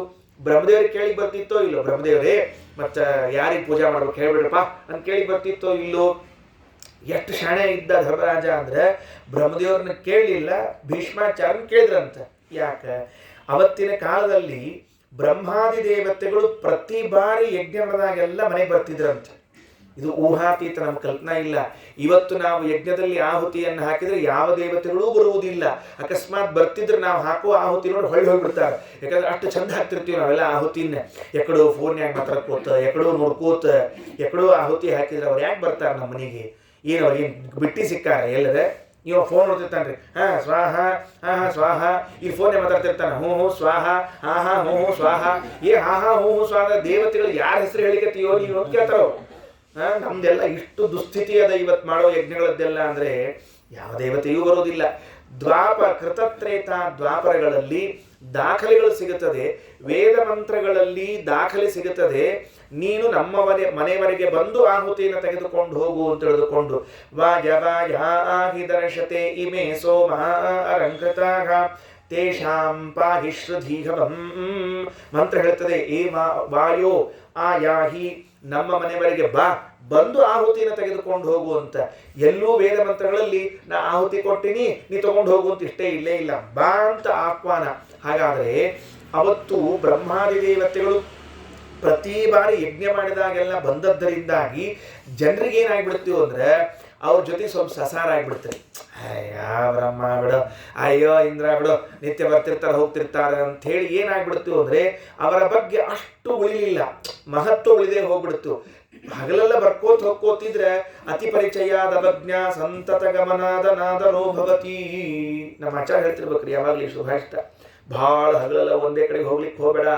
ಯಾಕ ಅತಿ ಪರಿಚಯ ಆಯ್ತು ಅಂತಂದ್ರೆ ತಿರಸ್ಕಾರ ಹುಟ್ಟುಬಿಡ್ತದ. ಇದ ಆಚಾರ ಹೋದಿಲ್ಲ ಬರ್ತದ ಬಿಡು ಅದು ಶುರುವಾಗ್ತದ್ರಿ. ಅದ ಆಚಾರ ಇದ್ರು ವಿಷಯ ಬೇರೆ ಹೇಳಿದ್ರು ಅದ ಆಚಾರ ಬಿಟ್ಟಿರ್ತಾರೆ. ಹಿಂಗೆ ಸಮಸ್ಯೆ ಅದಲ್ಲಿ ಅದಕ್ಕೆ ತಿರಸ್ಕಾರ ಹುಟ್ಟುಕೊಳ್ತದ, ಹೋಗ್ಲಿಕ್ಕೆ ಹೋಗ್ಬೇಡ ಅಂತ. ಏನ್ ಮಾಡಬೇಕು? ಬ್ರಹ್ಮ ದೇವತೆಗಳು ಅವರು ಚತುರ್ಭುಜ ಇಟ್ಕೊಂಡು ಬಂದಿದ್ರಿ, 4 ಕೈ ಇಟ್ಕೊಂಡು, ಮತ್ತು ಅವ್ರ ಆಯುಧ ಹಿಡ್ಕೊಂಡು ಬಂದಿದ್ರು. ಅವತ್ತಿನ ಕಾಲಕ್ಕೆ ಈ 4 ಕೈ ಇಟ್ಕೊಂಡು ಹುಟ್ಟೋದು ಅನ್ನೋದೊಂದು ಹೊಸ ವಿಷಯ ಇದ್ದಿದ್ದೇ ಇಲ್ರಿ. ಯಾಕಂದ್ರೆ ಶಿಶುಪಾಲ ಹುಟ್ಟಿದಾಗ 4 ಕೈ ಇದ್ದವ್ರಿ, ಅದಕ್ಕೆ 3 ಕಣ್ಣು ಇದ್ದವ್ರಿ. ಜನರಿಗೆಲ್ಲ ಏನಾಗ್ಬಿಡ್ತೀವಿ ಅಂದ್ರೆ ಹಿಂಗೊಂದು ಕೆಲವು ಅಪರೂಪದ ಹುಟ್ಟಿರ್ತಾವಂತ ಹಿಂಗಾಗ್ಬಿಡ್ತೀವ್ರಿ. ಅದೊಂದು ದೇವತಾ ವಿಶೇಷ, ಹಿಂಗೊಂದು ರಾಕ್ಷಸ ವಿಶೇಷ ಅಂತ ಹಿಂಗೆ ಇದ್ದಿದ್ದೇ ಇಲ್ಲ. ಕೃಷ್ಣ ಹುಟ್ಟಿದಾಗ 4 ಕೈ, ಶಿಶುಪಾಲ ಹುಟ್ಟಿದಾಗ 4 ಕೈ, ಇದಕ್ಕೆ 3 ಕಣ್ಣು. ಹಿಂಗಾಗಿ ಬ್ರಹ್ಮಾದಿಗಳು ಬಂದ್ರೆ 4 ಕೈ ಇಟ್ಕೊಂಡು ಇದು ಯಾವುದೋ ಒಂದು ಅಪರೂಪದ ಕೇಸ್ ನಡೆಯುತ್ತೆ ಇಷ್ಟೇ ಸೇರಿಸ್ಬಿಟ್ರು. ಅದಕ್ಕೆ ಧರ್ಮರಾಜ ಏನ್ ಮಾಡಿದ ಅಂದ್ರೆ ಆ ದೇವತೆಗಳು ಯಾರಿಗೂ ಕೇಳದೇನೆ ಭೀಷ್ಮರಿಗೆ ಕೇಳಿದ. ಕಾರಣ ಭೀಷ್ಮರ ಅಧ್ಯಯನದ ವ್ಯಾಪ್ತಿ ಎಷ್ಟು ಹರವಿತ್ತು ಅವ್ರದ್ದು ಅಂದ್ರೆ 500 ವರ್ಷಗಳಷ್ಟು ವಿಸ್ತಾರವಾಗಿ ಅಧ್ಯಯನ ಮಾಡಿದ್ದಿದ್ರೆ ಅವರ ಆಡಿದ ಮಾತಿಗೆ ಯಾರೂ ಕೆಮ್ಮೋರಿದ್ದಿದ್ದಿಲ್ಲ. ಅದಕ್ಕೆ ಹೋಗಿ ಕೇಳಿದ. ಪಿತಾಮಹ ಅಗ್ರಪೂಜಾರ್ಹ ಗೋತ್ರ ಲೋಕ ಸಮಾಗಮೆ ಬ್ರಹ್ಮ ಶರ್ವಾದಯಶ್ಚಾತ್ರ ಸಂತಿ ರಾಜಾನೈವಚ. ಬ್ರಹ್ಮಾದಿಗಳಿದ್ದಾರೆ, ರಾಜರಿದ್ದಾರೆ, ಎಲ್ಲರೂ ಇದ್ದಾರೆ, ಯಾರಿಗೆ ಹೇಳು ಅಂತ ಕೇಳಿದಾಗ ಭೀಷ್ಮಾಚಾರ ಅಂತಾರಂತೆ. ಇತಿ ಪೃಷ್ಟೋ ಅಬ್ರವೀತ್ ಭೀಷ್ಮ ಕೃಷ್ಣಂ ಪೂಜ್ಯತಮಂ ಪ್ರಭುಂ. ಕೃಷ್ಣನಿಗೆ ಅಗ್ರಪೂಜೆ ಮಾಡು ಅಂತ. ಆಗ ಭೀಷ್ಮಾಚಾರ್ಯರು ಏನು ಆಲೋಚನೆ ಮಾಡಿ ಇವನಿಗೆ ಅಗ್ರಪೂಜೆಯನ್ನು ಕೊಡು ಅಂತ ಹೇಳಿದ್ದು. ಇವನು ಕೊಡು ಅನ್ಬೇಕಾದ್ರೆ ವಿಚಾರ ಮಾಡಬೇಕಲ್ಲ. ಏನಂತ ಹೇಳಿದ್ರು? ಯದ್ಯಪಿ ಏಕಃ ತ್ರಿಧಾ ವಿಷ್ಣು ಭೃಗು ವಸಿಷ್ಠ ಭೃಗು ವಿಷ್ಣುಷು. ಖರೆ ವಿಚಾರ ಮಾಡಿ ನೋಡಿದರೆ ಏನು ಅಂತಂದ್ರೆ 3 ಜನ ಇಲ್ಲಿ ಭಗವದ್ ರೂಪಗಳವ ಬಂದಾವ. ಯಾರು? ವಸಿಷ್ಠ ಗೋತ್ರದಲ್ಲಿ ಹುಟ್ಟಿದ ವೇದವ್ಯಾಸ ದೇವರು, ಭೃಗು ಗೋತ್ರದಲ್ಲಿ ಹುಟ್ಟಿದ ಪರಶುರಾಮ, ಮತ್ತೆ ಕೃಷ್ಣ. 3 ಮಂದಿ ಇದ್ದಾಗಲೂ ಕೂಡ ಅವರಿಬ್ಬರಿಗೆ ಬಿಟ್ಟು ಇವರಿಗೆ ಯಾಕೆ ಕೊಟ್ಟದ್ದು? ಕೃಷ್ಣನಿಗೆ ಯಾಕೆ ಅಂದ್ರೆ ಪ್ರಾದುರ್ಭೂತಸ್ತಥಾಪೇತೆ ನೃಪಾಹಿ ವ್ಯಾಸರಾಮಯೋ ವಿಪ್ರತ್ವಾತ್ ನ ವಿರುದ್ಧಂತೆ. ಅವರಿಬ್ಬರು ಬ್ರಾಹ್ಮಣರಾಗ್ಯಾರ. ದೇವರು 2 ಬ್ರಾಹ್ಮಣರ ಅವತಾರ ಮಾಡಿದ್ದಕ್ಕೆ ಯಾವ ರಾಜರೂ ಕೂಡ ವಿರೋಧ ಮಾಡಂಗಿಲ್ಲ. ವೇದವ್ಯಾಸ ದೇವರ ಪೂಜಾನ ಇಲ್ಲಿ ಬಿಡಪ್ಪ ಛಲ ಆತು, ಪರಶುರಾಮ ದೇವರ ಪೂಜಾನ ಇಲ್ಲಿ ಬಿಡಪ್ಪ ಛಲ ಆತು ಅಂತಾರೆ. ಆದರೆ ಏನಾಯಿತು? ಕೃಷ್ಣಾಯ ದಾತವ್ಯಂ, ಕೃಷ್ಣನಿಗೆ ಕೊಡು ಅಂದಾಗ ವಿವಾದ ಶುರು ಮಾಡ್ತಾರೆ. ಅವೇನು ದೊಡ್ಡ ಮನುಷ್ಯ ಕೃಷ್ಣ, ಅವಂಗೆ ಯಾಕೆ ಕೊಡೋದು ಅಂತ ತಿಳ್ಕೊಂಡು ಹೇಳಿ ಅವಿವಾದೇ ಪ್ರಸಿದ್ಧಿಶ್ಚ ನೈವಾಸ್ಯ ಭವಿತಾ ಕ್ವಚಿತ್ ತಸ್ಮಾತ್ ಕೃಷ್ಣಾಯ ದಾತವ್ಯಂ ಇತಿ ಭೀಷ್ಮೇಣ ಚಿಂತಿತಂ. ವಿವಾದ ಆಗದೆ ಹೋದರೆ ಕೃಷ್ಣನ ಪ್ರಸಿದ್ಧಿ ಬರೋದಿಲ್ಲ. ಹಾಗಾದರೆ ಕೃಷ್ಣನಿಗೆ ಪ್ರಸಿದ್ಧಿ ಬರಬೇಕಾದರೆ ವಿವಾದ ಅಂತ ಅನ್ನೋದು ಆಗಬೇಕು. ವಿವಾದಕ್ಕೋಸ್ಕರ ಕೇಳ್ತಾ ಇದ್ದಾನೆ. ಏನು ವಿವಾದ ಬಂತು ಗೊತ್ತೇನ್ರಿ? ಅವತ್ತು ಕೃಷ್ಣನಿಗೆ ಕೊಡು ಅಂತ ಹೇಳಿಬಿಟ್ರು ಭೀಷ್ಮಾಚಾರ್ಯರು. ಕೃಷ್ಣ ಎಲ್ಲಿದ್ದಾನ ಕರ್ಕೊಂಬರ್ರಿ ಧರ್ಮರಾಜ ಹೇಳ್ದ. ಎಲ್ಲಿದ್ದ ಕೃಷ್ಣ? ಬಾಗಲ್ದಾಗ ನಿಂತಿದ್ರಿ ಅವ. ಈ ರಾಯಸೂಯ ಮಂಟಪದಾಗ ಇದ್ದಿದ್ದೇ ಇಲ್ಲ. ಗೇಟ್ ಹತ್ರ ಅರ್ಜುನ ಕೈಯಾಗ ಒಂದು ಟವೆಲು, ತನ್ನ ಕೈಯಾಗ ಒಂದು ತಬಿ ಹಿಡ್ಕೊಂಡು ನಿಂತಿದ್ದವ. ಯಾಕೆ? ಬಂದವ್ರು ಹೋದವ್ರಿಗೆಲ್ಲ ಬ್ರಾಹ್ಮಣರಿಗೆ ಕಾಲು ತೊಳ್ಕೊಂಡು ನಿಂತ್ಬಿಟ್ಟಾನೆ. ಅದು ಹಿಂಗಾತಂತ ರಾಯಸೂಯಾಗದೊಳಗೆ ಯಾರ್ಯಾರು ಏನೇನು ಕೆಲಸ ಮಾಡಬೇಕು ಅಂತ ಎಲ್ಲರಿಗೂ ಕೃಷ್ಣ ಹೇಳಿದ ಮೇಲೆ ಅರ್ಜುನ ಹೇಳಿದಂತ, ಅರ್ಜುನ ರಾಯಸೂಯಾಗ ಮಾಡೋಣ ನಡಿ ನಾವು ಅಂತ. ಎಲ್ಲಿ? ಮನಿ ಹೊರಗೆ. ಅದು ಸ್ವಾಮಿ ಒಳಗೆ ನಡೆದ ಹೊರಗೆ ಹೋಗೋಣ ಅಂತೀಯಲ್ಲ. ಖರೆ ರಾಯಸೂಯಾಗ ಹೊರಗಿರ್ತದ ಬಾ ಅಂತ ಕರ್ಕೊಂಡು ಹೋಗಿ ತಂಬಿ ತಾಯಿ ಹಿಡ್ಕೊಂಡು ಯಾರ್ಯಾರ ಮನೆಗೆ ವಸಿಷ್ಠ ವಿಶ್ವಾಮಿತ್ರ ವಾಮದೇವ ಅತ್ರಿ ಭರದ್ವಾಜ ಗೌತಮ ಋಷಿಗಳು ಬರ್ತಿದ್ರಲ್ಲ ಎಲ್ಲರಿಗೂ ತಾನೇ ಬಗ್ಗಿ ಅರ್ಜುನನ ಕಡೆಯಿಂದ ನೀರು ಹಾಕಿಸಿ ಪಾದ ತೊಳೆದು ಅವ್ನು ಒರೆಸಿ ಒರೆಸ್ಲಿಕ್ಕೆ ಹೇಳಿ ಕಳಿಸ್ತಿದ್ದಂತೆ. ಇದು ಚಲೋ ಅದಲ್ಲ ಕೃಷ್ಣ ಅಂದ. ಇದೊಂದು ಯಾಗ ಅಂತ ಗೊತ್ತಿರಲಿ ನಿನಗೆ ಅಂತ ಕೃಷ್ಣ ಹೇಳಿದ್ದಂತೆ.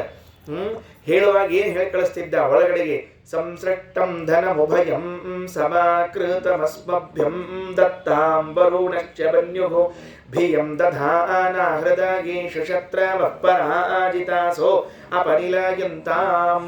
ಹಿಂಗೆ ಹೇಳಿ ಕಳಿಸ್ಬೇಕಂತ. ಒಂದು ಮಜಾ ಆತ್ರಿ. ಹಿಂಗೆ ಕೃಷ್ಣ ಪಾತ್ಪೂಜಾ ಮಾಡ್ಕೋತ ನಿಂತು ಹೊತ್ಕೊಳ್ಳೋದ ದುಶ್ಯಾಸನ ನೋಡಿದ್ನಂತ. ಯಾಕಂದ್ರೆ ಅವ್ನಿಗೇನು ಕೆಲಸ ಸಿಕ್ಕಿದ್ದಿಲ್ರಿ ಪಾಪ. ಆ ಕಡೆಯಿಂದ ಈ ಕಡೆ ಧೋತ್ರ ಉಟ್ಕೊಂಡು ಅಡ್ಡಾಡ್ಲಿಕ್ಕತ್ತಿತ್ತು. ಕೆಲವು ಮದುವೆ ಮಂಟಪದೊಳಗೆ ಧೋತ್ರ ಉಟ್ಕೊಂಡು ಅಡ್ಡಾಡ್ತಿರ್ತಾವ ನೋಡ್ರಿ. ಏನು ಕೆಲಸ ಇರಂಗಿಲ್ಲ, ಅವು ಅಲ್ತು ಇರ್ತಾವ, ಅಡ್ಡಾಡ್ತಿರ್ತಾವ. ಅವೇನು ಮಾಡಿದ, ಹಂಗಾರೆ ಕೃಷ್ಣ ಕಾಲು ತೊಳಿಲಿಕತ್ತಾನಲ್ಲ, ಈ ಸಾಲಿನ್ಯಾಗ ನಿಂತು ನಾನು ತೊಳಿಸ್ಕೊಂಡ್ರೆ ಹೆಂಗ ಸಾಲಿನ್ಯಾಗ ಬಂದಂತವ. ಬಂದ ಬರೋಬ್ಬರಿ ಅವನ ಪಾಳಿ ಬರೋ ಹೊತ್ತಿಗೆ ಕೃಷ್ಣ ತಮ್ಗಿ ಥಲೆ ಡಬ್ ಹಾಕಿ ಎದ್ದು ಬಿಟ್ಟ. ಅಲ್ಪ ಕೃಷ್ಣ ನಂದ್ಯಾಕೆ ಕಾಲು ತೊಳಿಲಿಲ್ಲ ಅಂದ. ಕೃಷ್ಣ ಏನಂದ, ನಾ ಎಲ್ಲಿ ಅಂದಿನಿ ಮತ್ತೆ ತೊಳಿಲಿಲ್ಲ ಯಾಕ? ಏನಿಲ್ಲ, ನಿನಗೆ ತೊಳಸ್ಕೋಬೇಕು ಅಂತ ಹೆಂಗೆ ಆಶೆ ಅದ, ಹಂಗೆ ನಾ ಎಂಥವ್ರಿಗೆ ತೊಳಿಬೇಕು ಅಂತ ಒಂದು ನೇಮ್ ಮಾಡ್ಕೊಂಡಿನಿ ಅಂದವ. ಏನು, ಯಾರು ದೇವರು ಧರ್ಮ ಅಂತ ಒಪ್ಕೊಂಡಾರ ಅವ್ರ ಕಾಲು ತೊಳಿಬೇಕಂತ ಇಟ್ಕೊಂಡಿನಿ, ನೀವು ಒಪ್ಕೊಂಡಿ ಅಂದ್ರೆ ಹೇಳ್ಬೇಕಾದ್ರೆ ತೊಳಿತೀನಿ ಅಂತ ಹೇಳಿದ್ನಂತ. ಇವೇನು ಅನ್ಬೇಕ್ರಿ ದುಶ್ಯಾಸನ, ನಮ್ಮ ಮಾಮನ್ ಕೇಳ್ಕೊಂಬರ್ತೀನಿ ತಡಿ ಅಂದ. ಯಾರು? ಶಕುನಿನ ಕೇಳ್ಕೊಂಡು ಬಂದು ಹೇಳ್ತೀನಿ ತಡಿ ಅಂದ. ಹೋದ್ರಿ ಬಡ ಮಾಮ ಅಂದ. ಶಕುನಿ ಅಂದ, ಭಾಂಜೆ ಅಂದ. ಏನು ಅಂದ, ಏನಿಲ್ಲ, ಹಿಂಗೆ ಕೃಷ್ಣ ಪಾದ ತೊಳಿಲಿಕ್ಕೆ ತೊಳಸ್ಕೋಬೇಕಂತ ಇಟ್ಕೊಂಡಿನಿ, ಮತ್ತೆ ನಿನ್ನ ಅಭಿಪ್ರಾಯ ಏನು ಅಂತ ಕೇಳ್ದ.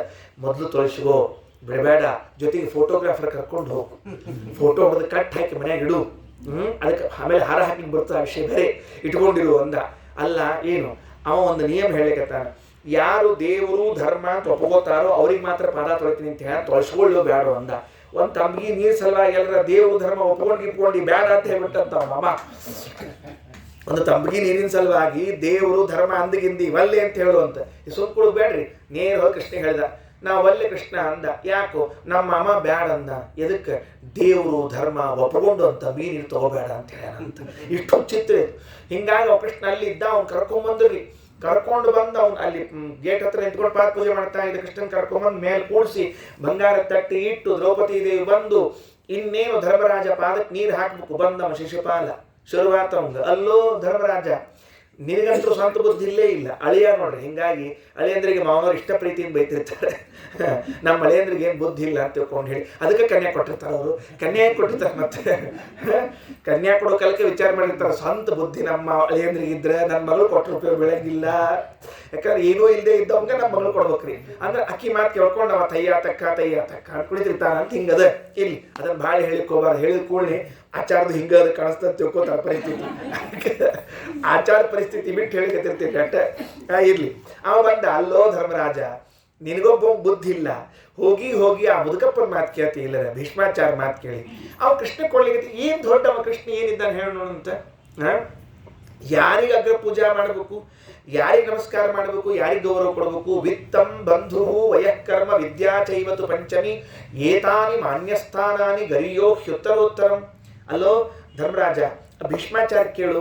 ವಿತ್ತಂ ಬಂಧು ವಯಃ ಕರ್ಮ ವಿದ್ಯಾ ಚೈವತು ಪಂಚಮಿ, ಇವು 5 ಇರ್ಬೇಕು. ಈ 5 ಇದ್ರೆ ಮಾತ್ರ ಯಾವ್ದಾದ್ರು ಒಂದು ಗುಣ ಇದ್ರೂ ಕೂಡ, 5ಕ್ಕೆ 5 ಇದ್ರೆ ಚಲೋ, ಒಂದಿದ್ರೆ ಕೂಡ ಅವರಿಗೆ ನಾವು ಗೌರವ ಕೊಡಬೇಕು. ಏನದ ಇವನ್ ಕಡೆಗೆ ವಿತ್ತಂ ಏನ್ ಭಾರಿ ಶ್ರೀಮಂತನ ಇವ, ಎಲ್ಲೋ ಹಳ್ಳ್ಯಾಗ ಹುಟ್ಟಿ ಗಾಡ್ನ್ಯಾಗ ಬೆಳೆದ ವಿತ್ತಂ ಬಂಧು, ಈ ಭಯಂಕರ ಬಂಧುನ ಇವ ನಮಗೆಲ್ಲರ. ವಯಃ ಏನು ವಯಸ್ಸಾಗಿರ್ಪ ಅವ ಕೃಷ್ಣಗ? ಹಬ್ಬಬ್ಬ ಅಂದ್ರೆ ಒಂದು 50 ವರ್ಷ ಆಗಿರ್ಬೇಕ್ರಿ ಅಸೂಯಾಗ. ಅವ ಯುದ್ಧ ಭೂಮಿಯಲ್ಲಿ ನಿಂತಾಗಲೇ ಕೃಷ್ಣಗೆ 70 ವರ್ಷ ರೀ. 50 ವರ್ಷದವ್ ಪೂಜಾ ಮಾಡ್ಲಿಕ್ಕೆ 80-90 ಅವರು ಸೀನಿಯರ್ ಸಿಟಿಜನ್ 2 ಸಲ ಕಾರ್ಡ್ ಕೊಟ್ಟಾರ ಅವರಿಗೆ.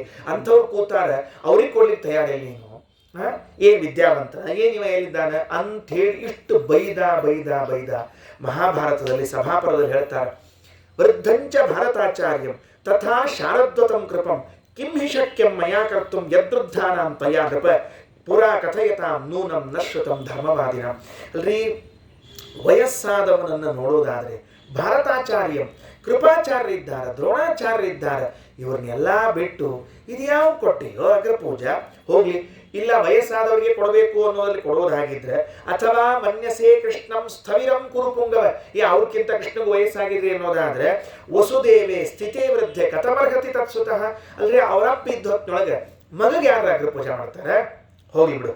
ಕಥಂ ಅರಾಜ ದಾಶಾರ್ಹ ಮಧ್ಯೆ ಸರ್ವಮಹೀಕ್ಷಿತ. ರಾಜರಿಗೆ ಕೊಡಬೇಕು ಅಂತ ಸಂಕಲ್ಪ ಮಾಡಿದ್ರೆ ಇವ ಅಂತೂ ರಾಜನೇ ಅಲ್ಲ, ಕೃಷ್ಣ ಎಂದೂ ರಾಜ ಆಗ್ಲಿಲ್ರಿ. ಭಾರಿ ವಿಚಿತ್ರ. ಒಂದು ದಿವಸವೂ ರಾಜನಾಗದೆ ದ್ವಾರಕಾಧೀಶ, ಮಥುರಾಧೀಶ ಎಲ್ಲಾ ಅಧೀಶ ಕರ್ಕೊಂಡ. ಅವ ರಾಜ ಅಲ್ಲ. ಇನ್ನ ಋತ್ವಿಜಂ ಮನ್ಯಸೆ, ಇಲ್ರಿ ನಮ್ಮ ಹೋಮ ಮಾಡಿಸ್ಕೊಟ್ಟಾನ ರಾಯಸೋ ಯಾಗ ಅನ್ನೋದಾದ್ರೆ, ಕುರುನಂದನ ದ್ವೈಪಾಯನೆ ಸ್ಥಿತೇ ವೃದ್ಧೆ ಕಥಂ ಕೃಷ್ಣೋಚಿತ ಸ್ವಯ. ದ್ವೈಪಾಯನಾಚಾರ್ಯ ವೇದವ್ಯಾಸದೇವರು ಇದ್ದಿದ್ದಿಲ್ವ? ಹೋಗ್ಲಿ. ಅಯಂಚ ಸರ್ವರಾಜ್ಞಾಂ ವೈ ಬಲಶ್ಲಾಘಿ ಮಹಾಬಲ, ಭಾರಿ ಬಲಿಷ್ಠ ಇದ್ದಾನ, ಅದಕ್ಕೆ ನಾ ಕೊಡ್ತೀನಿ ಅಂತನ್ನೋದಾದ್ರೆ ಪರಶುರಾಮ ದೇವರು ಇದ್ದಾರಲ್ಲೋ, ಇದಕ್ಕಿಂತ ಹೆಚ್ಚಿನವ್ರು ಏನ್ ಬೇಕು ನಿನಗೆ ಅಂತ ಕೇಳಿದಾಗ ಅವರು ಹೇಳಿದ್ರು, ಕೃಷ್ಣಾಯ ದತ್ತೇ ರಾಜಾನೋ ವಿವಾದಂ ಕುರ್ಯುರಂಜಸ ವಿವಾದೇನ ಕೀರ್ತಿ ಸ್ಯಾತ್ ವಸುದೇವಸ್ಯ ವಿಸ್ತೃತ. ಅದಕ್ಕೆ ಭೀಷ್ಮಾಚಾರ್ಯ ಅಂತಾರೆ, ಕೃಷ್ಣನಿಗೆ ಕೊಟ್ಟಾಗ ಈ ಶಿಶುಪಾಲನಂಥವ್ರು ವಿವಾದ ಮಾಡ್ತಾರೆ, ವಿವಾದ ಮಾಡಿದಾಗ ಕೀರ್ತಿ ವಿಸ್ತಾರವಾಗಿ ಬೆಳ್ಕೊಂಡು ಹೋಗ್ತದೆ. ಅದಕ್ಕೆ ತತಃ ಕೃಷ್ಣಾಗ್ರ ಪೂಜಾಯ ದತ್ತ ಪಾರ್ಥೈರ್ ಜಗತ್ಪುರ. ಜಗತ್ತು ನೋಡ್ತಾ ಇರುವಾಗ ಕೃಷ್ಣನಿಗೆ ಅಗ್ರಪೂಜೆ ಕೊಡ್ತಾರೆ. ವ್ಯಾಸ ಭಾರ್ಗವಯೋ ಸಾಕ್ಷಾತ್ ತದೈಕ್ಯ ತದನಂತರಂ ಅಗ್ರ್ಯಾಂ ಪೂಜಾಂ ದದುಶ್ಚಾನ್ಯಾಂ ಯಥಾ ಯೋಗ್ಯಮ ಪೂಜಯತ. ಅಗ್ರ ಪೂಜೆಯನ್ನ ಮೊದಲು ಕೃಷ್ಣನಿಗೆ, ಅನಂತರದಲ್ಲಿ ವೇದವ್ಯಾಸ ದೇವರಿಗೆ, ಅನಂತರದಲ್ಲಿ ಪರಶುರಾಮ ದೇವರಿಗೆ ಕೊಟ್ರು ಅಂತ ಹೇಳ್ತಾ ಇದ್ದಾರೆ. ಏನಾಯಿತು? ವೇದವ್ಯಾಸ ಭೀಷ್ಮಾಚಾರ್ಯರ ಒಂದು ಮಾತು ಧರ್ಮರಾಜನಿಗೆ ಎಂತಹ ಶ್ರೇಯಸ್ಸನ್ನು ತಂದುಕೊಡ್ತು. ಏನ್ ತಿಳಿಸ್ಕೊಡ್ತು? ಕೃಷ್ಣನಾದ ಮೇಲೆ ಮತ್ತೆ ಪರಶುರಾಮ ದೇವರು, ಅದಾದ್ಮೇಲೆ ವೇದವ್ಯಾಸ ದೇವರು, ಈ ಮೂವರಿಗೂ ಪೂಜೆಯನ್ನ ಮಾಡಿದ್ದಕ್ಕೆ ಧರ್ಮರಾಜನ ರಾಜಸೂಯ ಇವತ್ತಿಗೂ ಲೋಕೋತ್ತರ ಕೀರ್ತಿ ಉಳ್ಳದ್ದಾಯಿತು. ಅದರ ಅರ್ಥ ನಮ್ಮ ಮನೆಯಲ್ಲೂ ಕೂಡ ನಿತ್ಯದಲ್ಲಿ ರಾಜಸೂಯ ಯಾಗ ಮಾಡ್ಲಿಕ್ಕೆ ಬರ್ತದೆ. ಹೆಂಗ? ಅಗ್ರಪೂಜಾ ಮೊದಲಿಗೆ ಯಾರಿಗೆ ಕೊಡಬೇಕು? ಕೃಷ್ಣಗ. ಅಂದ್ರೆ ಶಾಲಿಗ್ರಾಮ, ಚಕ್ರಾಂಕಿತ, ಕೃಷ್ಣ, ಇವಕ್ಕೆಲ್ಲ ನೀವು ಪೂಜಾ ಮಾಡಿದ್ರೆ ಕೃಷ್ಣನಿಗೆ ಅಗ್ರಪೂಜೆ ಕೊಟ್ಟಂತೆ. ಆಮೇಲೆ ಪರಶುರಾಮ ವೈಶ್ವದೇವ ಮಾಡೋದು, ನೈವೇದ್ಯ ವೈಶ್ವದೇವ ಮಾಡೋ ಕಾಲಕ್ಕೆ ಪರಶುರಾಮ ದೇವರನ್ನ ವೈಶ್ವದೇವ ಮಾಡಿದಂತೆ. ಅದಾದ ಮೇಲೆ ವೇದವ್ಯಾಸ ದೇವರು ಅಂದ್ರೆ ಪಾಠ ಪ್ರವಚನ. ನೋಡ್ರಿ, ಕೃಷ್ಣನ ಪೂಜಾ ಅಂತಂದ್ರೆ ಶಾಲಿಗ್ರಾಮ ಚಕ್ರಾಂಕಿತಗಳ ಪೂಜೆ, ಪರಶುರಾಮ ದೇವರ ಪೂಜೆ ಅಂದ್ರೆ ವೈಶ್ವದೇವ, ವೇದವ್ಯಾಸ ದೇವರ ಪೂಜೆ ಅಂದ್ರೆ ಪಾಠ ಪ್ರವಚನಗಳು. ಇಷ್ಟು ಮಾಡಿದ್ರೆ ನಿತ್ಯದಲ್ಲಿ ನಮ್ಮ ಮನೆಯಲ್ಲೂ ಕೂಡ ರಾಜಸೂಯಾಗ ಆಗುವಂತಹದ್ದು ಅಂತ ಹೀಗೆ ತಿಳಿಸಿಕೊಟ್ಟಿದ್ದಾರೆ ಭೀಷ್ಮಾಚಾರ್ಯರು. ಈ ಸಭಾಪರ್ವದ ಕಥೆಯಲ್ಲಿ ಹೇಳುವಾಗ ಏನ್ ತಿಳಿಸಿಕೊಟ್ರು? ಕೃಷ್ಣನಿಗೆ ಅಗ್ರಪೂಜೆ ಅಂತ ತಿಳಿಸಿಕೊಟ್ರು. ಕೊನೆಯ ಮಾತನ್ನು ಹೇಳಿ ಮುಕ್ತಾಯ ಮಾಡುತ್ತೇನೆ. ಭೀಷ್ಮಾಚಾರ್ಯ ಯುದ್ಧ ಮುಗಿದ ಮೇಲೆ ಒಂದು ದಿವಸ ಅವರು ಶರಪಂಜರದ ಮೇಲೆ ಮಲ್ಕೊಂಡಿದ್ರಂತೆ. ಮಲ್ಕೊಂಡಾಗ ಧರ್ಮರಾಜನಿಗೆ ಭಯಂಕರ ಟೆನ್ಷನ್ ಆಗಿತ್ರಿ. ಏನ್ ಗದ್ಲಾಗಿತ್ತು ಅಂದ್ರೆ, ನಾ ಇವ್ರನ್ನೆಲ್ಲ ಕೊಂದುಬಿಟ್ಟೀನಿ. ಯಾರನ್ನ? ದ್ರೋಣಾಚಾರ್ಯ, ಕೃಪ, ಇವ್ರನ್ನೆಲ್ಲ ಮತ್ತು ಸಂಬಂಧಿಕರನ್ನ ಪಾಪ ಬಂದದ ಅಂತ ತಿಳ್ಕೊಂಡು ಕೃಷ್ಣ ಅಂದ, ಏನು ಹುಚ್ಚಿದ್ದೀಯೋ, ಕೊಲ್ಲೋರ್ನ ಕೊಂದಿ, ನಿನಗೇನು ಪಾಪ ಬಂದಿರಿ, ಸುಮ್ಕೂಡು ಅಂತ ಹೇಳಿದ. ಆದರೂ ಭಾಳ ಹುಚ್ಚಿತ್ತು.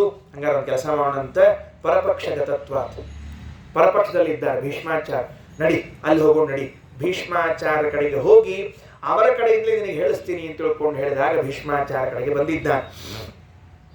ಉತ್ತರ ಕೊಟ್ಟ ಮೇಲೆ ಕೊನೆ ಕ್ಷಣ ಒಂದು ಪ್ರಸಂಗ ಬಂತು. ಭೀಷ್ಮಾಚಾರ್ಯ ಕೇಳಿದ್ರಂತ, ಕೃಷ್ಣ ಎಲ್ಲ ಬರೋಬ್ಬರಿ ಅವ್ನು ಉತ್ತರ ಹೇಳಿಸಿದಿ, ನಾ ಹೇಳಿದೆ ಎಲ್ಲ ಕರೆಕ್ಟು. ನಾನು ಮರಣ ಹೊಂದುವ ಕಾಲದಲ್ಲಿ ನೀನು ನನ್ನ ಎದುರಿನಲ್ಲಿ ನಿಂತುಕೊಂಡಿದ್ದೀಯಲ್ಲ, ಇದು ಯಾವ ಪುಣ್ಯದ ಫಲ ಅಂತ ಹೇಳು ಅಂತ ಕೇಳ್ತಾರೆ. ಸಾಮಾನ್ಯವಾಗಿ ಮರಣ ಹೊಂದುವ ಕಾಲದಲ್ಲಿ ದೇವರ ನಾಮ ಬಾಯಲ್ಲಿ ಬರೋದೇ ಕಷ್ಟ. ವಿಷ್ಣು ತೀರ್ಥರಂತಾರೆ, ಶ್ರೀಕೃಷ್ಣ ಮನ್ಮರಣ ಕಾಲ ಉಪಾಗತೇತು ತ್ವನ್ನಾಮ ಮದ್ವಚನ ಗೋಚರತಾಮುಪೈತು. ಕೃಷ್ಣ, ನನ್ನ ಮರಣ ಹೊಂದುವ ಕಾಲದಲ್ಲಿ ನಿನ್ನ ನಾಮ ನನ್ನ ಬಾಯಲ್ಲಿ ಬಂದ್ರೆ ಸಾಕು ಅಂತ ಕೇಳ್ತಾರೆ. ಅಂಥದ್ದು ನನ್ನ ಎದುರಿನಲ್ಲಿ ಕುಳಿತುಕೊಂಡು ಏನ್ ಕೇಳಿದ ಧರ್ಮರಾಜ? ಕಿಮೇಕಂ ದೈವತಂ ಲೋಕೆ ಕಿಂವಾಪೇಕಂ ಪರಾಯಣಂ. ಯಾರನ್ನ ಪೂಜೆ ಮಾಡಬೇಕು ಹೇಳ್ರಿ ಅಂತ ಕೇಳಿದ್ರೆ, ಇದು ವಿಶ್ವಂ ವಿಷ್ಣುರ್ವ ಷಟ್ಕಾರ ಭೂತ ಭವ್ಯ ಭಗತ್ ಪ್ರಭು, ಇಡೀ ವಿಷ್ಣು ಸಹಸ್ರನಾಮವನ್ನು ಎದುರಿಗೆ ಕೂಡಿಸಿಕೊಂಡು ಕೃಷ್ಣನಿಗೆ ಸಹಸ್ರಾರ್ಚನೆಗಳನ್ನು ಮಾಡ್ತಾ ಇದ್ದಾರೆ. ಇದೆಲ್ಲ ಯಾವುದ್ರ ಪುಣ್ಯ ಹೇಳು? ಮರಣ ಹೊಂದುವ ಕಾಲದಲ್ಲಿ ಬಂದಿದ್ದೀಯಲ್ಲ, ಯಾಕೇನಾಯ್ತು? ಏನೋ ನೀವು ಪುಣ್ಯ ಮಾಡಿ. ಅಲ್ಲ, ಪುಣ್ಯ ಮಾಡಿದ್ದಾಯಿತು. ಯುದ್ಧ ಭೂಮಿಯಲ್ಲಿ ನಿಂತಾಗ ಅರ್ಜುನನ ಸಾರಥಿಯಾಗಿದ್ದಾಗ ನಿನಗೆ ಬಾಣಗಳನ್ನು ಪ್ರಯೋಗ ಮಾಡಿದ್ನಲ್ಲ ಮಹಾರಾಯ, ಎಂತಿಂಥ ಬಾಣ ಪ್ರಯೋಗ ಮಾಡಿದ್ದೇನೆ. ನಿನಗೆ ಹೊಡೆದರೂ ಬಾಣದಿಂದ ನೀನು ಅದನ್ನೆಲ್ಲ ಮನ್ನಿಸಿ ನನ್ನ ಎದುರಿನಲ್ಲಿ ಬಂದು ನಿಂತಿದ್ದೀಯಲ್ಲ, ಇದು ಹೇಳು. ಅದಕ್ಕೆ ಜಗನ್ನಾಥದಾಸರು ಒಂದು ಮಾತಂದರು, ಇಟಿಕಲ್ಲನು ಕೊಟ್ಟ ಭಕುತಗೆ ಇಟಿಕಲ್ಲನು ಭಕುತಿಗೆಂದಲಿ ಕೊಟ್ಟ ಭಕುತಗೆ ಮೆಚ್ಚಿ ತನ್ನನೆ ಕೊಟ್ಟ ಬಡ ಬ್ರಾಹ್ಮಣನ ಒಪ್ಪಿಡಿಯ ಬಳಿಗ ಕಿಳಾರ್ಥ. ಕೆಟ್ಟ ಮಾತುಗಳೆನದೆ ಚೈತ್ಯನ ಪೊಟ್ಟೆಯೊಳಗಿಂಬಿಟ್ಟ ಬಾಣದಲ್ಲಿಟ್ಟ ಭೀಷ್ಮನ ಅವಗುಣಗಳೆಣಿಸಿದನೆ ಕರುಣಾಳು ಅವಗುಣಗಳೆಣಿಸಿದನೆ ಕರುಣಾಳು. ಬಾಣದಲ್ಲಿಟ್ಟ ಭೀಷ್ಮನ ಅವಗುಣಗಳನ್ನು ಎಣಿಸಿದನೆ. ಏನ್ ಪುಣ್ಯ ಮಾಡಿದ್ದೆ ಹೇಳು ಅಂತ ಕೇಳಿದ್ದಕ್ಕೆ ಒಂದೇ ಮಾತು ಹೇಳ್ತಾನೆ ಕೃಷ್ಣ ಪರಮಾತ್ಮ. ಅವತ್ತು ತುಂಬಿದ ಸಭೆಯಲ್ಲಿ ಭೀಷ್ಮ ಯಾರಿಗೆ ಅಗ್ರಪೂಜೆ ಸಲ್ಲಬೇಕು ಅಂತ ಹೇಳಿ ಕೃಷ್ಣನೇ ಸರ್ವೋತ್ತಮ ಅಂತ ಸಾರಿದ್ದೀಯಲ್ಲ, ಯಾವಾಗ ವ್ಯಕ್ತಿ ಕೃಷ್ಣನ ಸರ್ವೋತ್ತಮತ್ವವನ್ನು ಸಾರ್ತಾನೋ ಅವನಿಗೆ ನಾನು ಕೊನೆಯಲ್ಲಿ ಸ್ಮರಣೆಗೆ ಬರ್ತೀನಿ ಅನ್ನೋ ಮಾತನ್ನು ಹೇಳ್ತಾರೆ. ಅದಕ್ಕೆ ನಮಗೆ ಗೊತ್ತಿಲ್ಲ, ನಾವು ಎಲ್ಲಿ ಸಭೆ ಸಿಗ್ತದೋ, ಎಲ್ಲಿ ಜ್ಞಾನಿಗಳು ಸಿಗುತ್ತಾರೋ, ಎಲ್ಲಿ ಸಾತ್ವಿಕರು ಸಿಗುತ್ತಾರೋ ಅಂಥವರ ಸಮೂಹದಲ್ಲಿ ಕುಳಿತುಕೊಂಡು ಹರಿ ಸರ್ವೋತ್ತಮತ್ವವನ್ನ, ವಾಯುಜೀವೋತ್ತಮತ್ವವನ್ನ, ಪಂಚಭೇದವನ್ನ, ತಾರತಮ್ಯವನ್ನ ಹೇಳ್ತಾ ಇದ್ರೆ ಅದರ ಫಲವಾಗಿ ನಮಗೂ ಕೂಡ ಮರಣ ಬಂದಾಗ ಮರಣ ಕಾಲದಲ್ಲಿ ಭಗವಂತನ ಸ್ಮರಣೆ ಬರ್ತದೆ. ಯಂ ಯಂ ವಾಪಿ ಸ್ಮರನ್ ಭಾವಂ ತ್ಯಜತ್ಯಂತೆ ಕಲೇವರಂ ತಂ ತಮೇವೇತಿ ಕೌಂತೆಯ ಸದಾ ತದ್ಭಾವ ಭಾವಿತ ಅಂತ ಹೇಳಿದ್ದಾರಾದ್ದರಿಂದ ನಾವು ಕೂಡ ಇವತ್ತು ಭೀಷ್ಮಾಷ್ಟಮಿಯನ್ನು ಆಚರಣೆ ಮಾಡುವಂಥವ್ರು ನಾವುಗಳೆಲ್ಲರೂ ಕೂಡ ಭೀಷ್ಮರ ಸ್ಮರಣೆಯನ್ನು ಮಾಡ್ತಾ, ಆ ಭೀಷ್ಮರು ಕೊಟ್ಟಿರುವಂತಹ ಮಹಾಭಾರತದಲ್ಲಿ 2 ದೊಡ್ಡ ಪರ್ವಗಳು, ಅನುಶಾಸನ ಪರ್ವ, ಶಾಂತಿ ಪರ್ವಗಳು, ಎಲ್ಲ ವಿಷಯಗಳಿದೆ. ಮುಂದೆ ಮಹಾಭಾರತದಲ್ಲಿ ಬಂದಾಗ, ತಾತ್ಪರ್ಯದಲ್ಲಿ ಬಂದಾಗ ಭೀಷ್ಮ ಪರ್ವದ ವಿಷಯಗಳು, ಭೀಷ್ಮಾಚಾರ್ಯ ಹೆಸರಿನಲ್ಲಿ ಒಂದು ಪರ್ವ ಭೀಷ್ಮ ಪರ್ವ, ಅದರಲ್ಲಿ ಭಗವದ್ಗೀತಾ ಉಪನ್ಯಾಸ, ಅದಾದ ಮೇಲೆ ಮುಂದೆ ಅನುಶಾಸನ ಪರ್ವದಲ್ಲಿ ವಿಷ್ಣು ಸಹಸ್ರನಾಮ, ಹೀಗೆ ಅವರು ಮಾಡಿದ ಉಪಕಾರ ಬಹಳಷ್ಟಿದೆ. ಅಂತಹ ಭೀಷ್ಮರು ಇವತ್ತು ನಾವೆಲ್ಲರೂ ಅವರಿಗೆ ತರ್ಪಣವನ್ನು ಕೊಟ್ಟು, ನಾವೇ ನಿಮ್ಮ ಮಕ್ಕಳು, ಮೊಮ್ಮಕ್ಕಳಿಂದ ಆಗುವಂತಹ ಕ್ರಿಯೆಗಳೆಲ್ಲ ನಿಮಗಾಗಲಿ ಅಂತ ಹೇಳಿ ಅವರ ಅನುಗ್ರಹಕ್ಕೆ ನಾವೆಲ್ಲರೂ ಪಾತ್ರರಾಗೋಣ. ಅದಕ್ಕೆ ಪಿತಾಮಹ ಭೀಷ್ಮರ ವಿಚಾರವನ್ನು ಇವತ್ತು ಯಥಾಮತಿಯಾಗಿ ತಿಳಿದಿದ್ದೇವೆ ಅಂತ ಹೇಳ್ತಾ ಶ್ರೀಕೃಷ್ಣಾರ್ಪಣಮಸ್ತು.